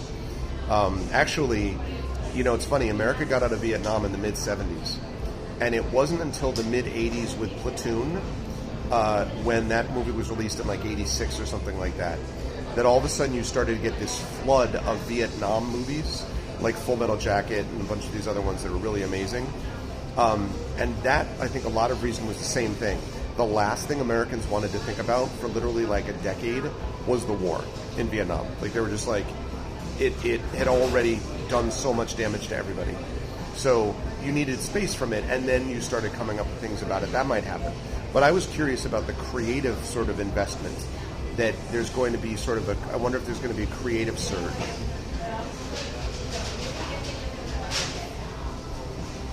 That's what I'm wondering. And if there will be, and obviously there'll be some desire to produce art in the, like, art from recovery, I guess. Yeah, I don't know. Because there will be also a lot of focus on rebuilding. I think there'll be a lot of economic focus on Kyiv, on Ukraine. There'll obviously be a lot of political attention. So, I don't know. I was just curious.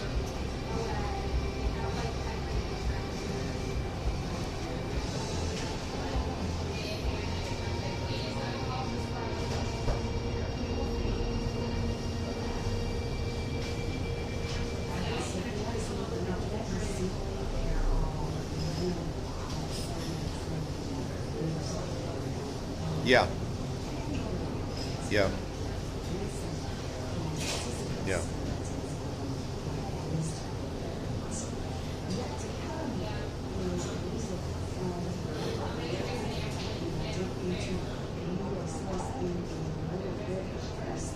Yeah, I don't know.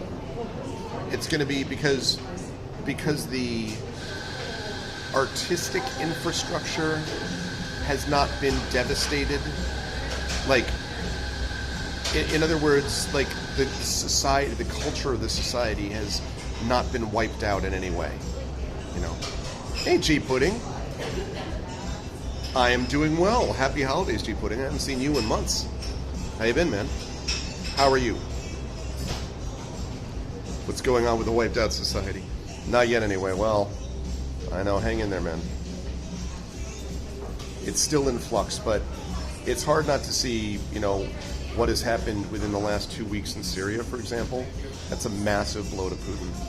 And it's very clear we're entering some end stage of this thing. And what that looks like, I don't know yet. Obviously, nobody knows, but yeah, I got to get a present. Especially, we have presents for the kids, but my mother-in-law, I got to get a present for my wife. That's where it's at, Chad. I got to get a present for the wife. And part of the issue is that my wife is not a things person. Like, she doesn't like tchotchkes or like, oh, let me get you a candle holder. Like, she doesn't want clutter. So she's more about like getting experiences or, stuff like that. So I need to think about what that's going to look like and what that is.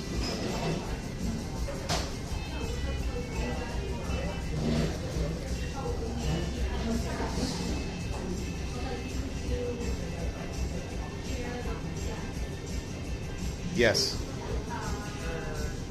I agree with that entirely. Yeah, the mask is off now. the mask is off. And the mask cannot go back on. You know, once it's revealed, yeah, I completely agree with you, yes. Completely agree. Completely agree.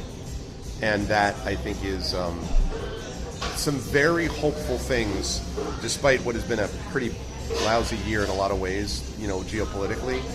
But the fall of Assad is extraordinary. Extraordinary. And, like, is a real marker of, it's a real weakness.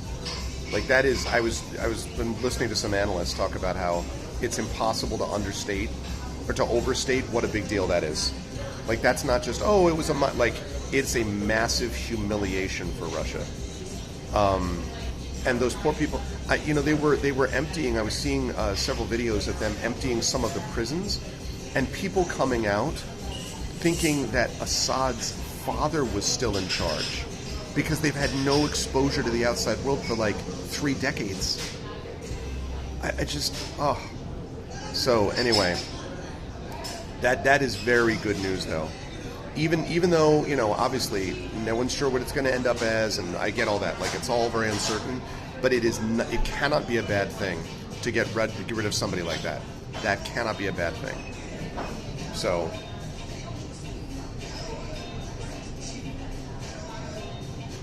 Agreed. I'm trying to have this serious political discussion at the same time that playing on the music is Sex Machine by James Brown. So I'm like, you're like, serious mess. I'm like, it is. And then I hear like a sex machine, get on the scene. I'm like, come on, radio, read the room. Get up and stay on the political scene. That's the real world out there. Yeah. Oh, man. That's true. Hey, the real world should be aware of what we're talking about, because what we're talking about is important.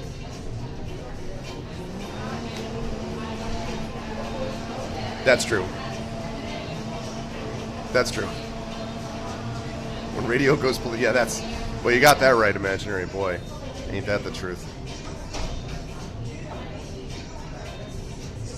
The other thing is the song is super catchy, so it's very hard to be like, let me stay focused. And I'm like,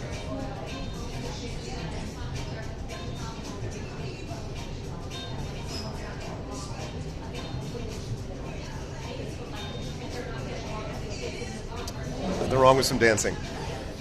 It's true. It's Friday the 13th. Also.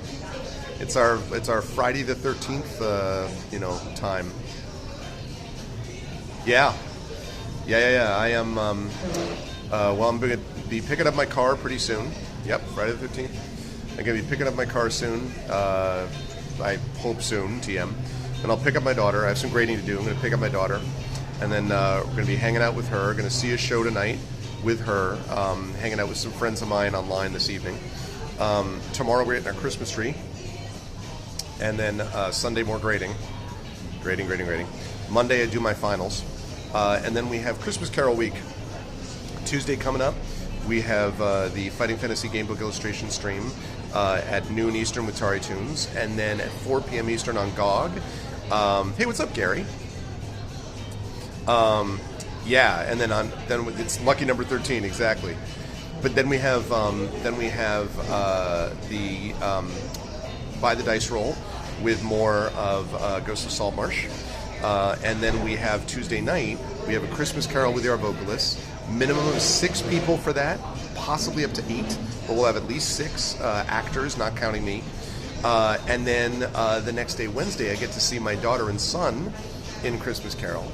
And then Thursday, we finish up freaking Dark Sun, finally. I give my last final and we give up Dark Sun, so it's good. Just woke up and made that typo. It's all good. I'm doing well, Gary. I'm doing well. I'm waiting for my car to get out of the shop. Just regular maintenance. But yeah.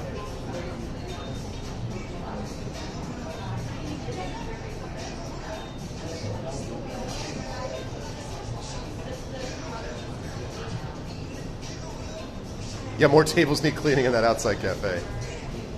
It's so true. But yeah, and then after that, we're gonna do Beyond Shadowgate. I do. It's gonna be a busy week, but a good week. Oh, and on Monday night, after I give my first 2 sets of finals, I do a bunch of grading, and then I'm going to, with a friend of mine in the city, I'm going to see a musical production of Two Gentlemen of Verona, Shakespeare's Two Gentlemen of Verona, which I will admit, even though I teach Shakespeare, I am very unfamiliar with that play. It wasn't even considered a Shakespeare play for many years. It was only added relatively recently, and this is a one-time only charity event of that event of Two Gentlemen of Verona. So I'm going to go see that with a friend of mine. Actually, the same friend that I went to the wedding dinner of. He just got married. So yeah, it should be cool. Well, thank you, Ninja Fan. I appreciate that. Thank you. I like that you're a ninja fan because my son loves American Ninja Warrior, and he does like the ninja obstacle course stuff. So therefore, I like your nickname. What do I smell like? I smell like we're closing in on a ban if this conversation continues. That's what I smell like. Come on, man. Engage with us as regular people. Like Teen Spirit. It smells like Team Spirit. Every time I think of Smells Like Team Spirit, I think of the Weird Al video where he got literally the same janitor, that actor to play the janitor that they did for the original Teen Spirit video. Oh my goodness, by the way, I put this in Discord. If you haven't seen this yet, go look up the new Coldplay video, which is called All the Love. They did with Dick Van Dyke, who's 99. He literally turned 99 today. He's 99 years old today. Dick Van Dyke, incredible entertainer for many years, right? The dude is dancing barefoot in the video. Like, it is so inspiring and, like, joyful and makes you tear up and, like, wild. He is such a cool guy, Dick Van Dyke. And he's still, if you look at him dancing, you would not believe the dude was 99. Not a chance. And they recorded it a couple months ago when he was, like, 98. But he was, and they interview him in there. It's just super cool. And he's still got it mentally. He's, like, wild. Very cool. It's in, I put it in the music channel in Discord. And I have to say, and like Coldplay, what's his name? Rob Martin, right? That's the lead singer. Oh no, Chris Martin.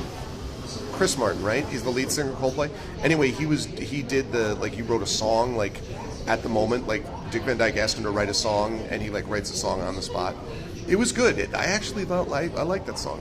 I don't mind Coldplay. You know, like I feel like it's sort of become trendy to hate Coldplay. I don't mind them. I think they're fine. I think Viva La Vida is a decent song. Like, they're not like my favorite, but they're fine.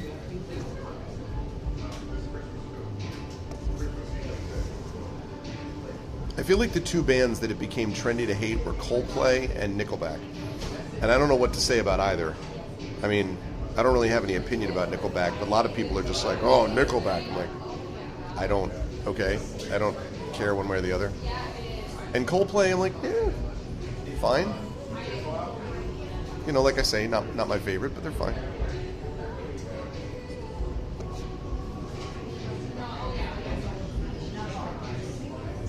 Oh yeah.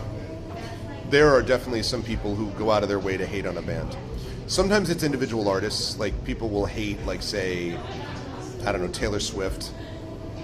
And you have the Swifties, but then you have a couple of people who like go out of their way to hate it because everyone hates them. But there are certain bands that particularly get singled out. And obviously they have a lot of fans, but they're just, for whatever reason, it almost becomes like a meme to dislike them. So like Nickelback is an example. And I mentioned Coldplay, and I'm trying to think of another sort of modern, popular example of a band that people are like,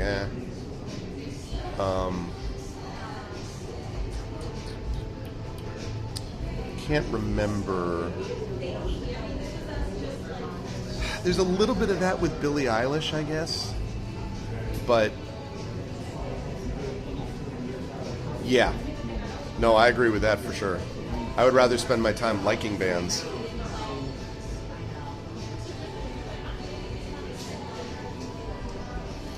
I was kind of embarrassed because I got my You know, they do those end of year like replay things. Like Spotify has one. I don't have Spotify, but like Spotify does their wrap, I think they call it, or whatever.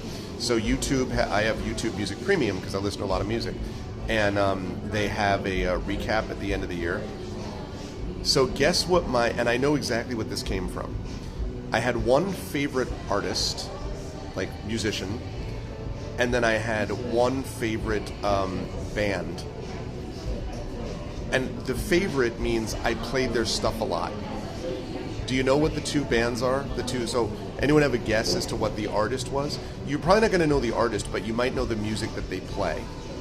So you have a thought about what kind of music my favorite artist of the year apparently played. And I will give you a hint, it's not totally unrelated to what we talked about on this channel a lot. It's actually very similar to stuff we talk about on this channel quite a bit. It is not Rage Against the Machine. Nothing against them, but no. It is also not System of a Down. Or System of a Machine. Or Rage Against the Down.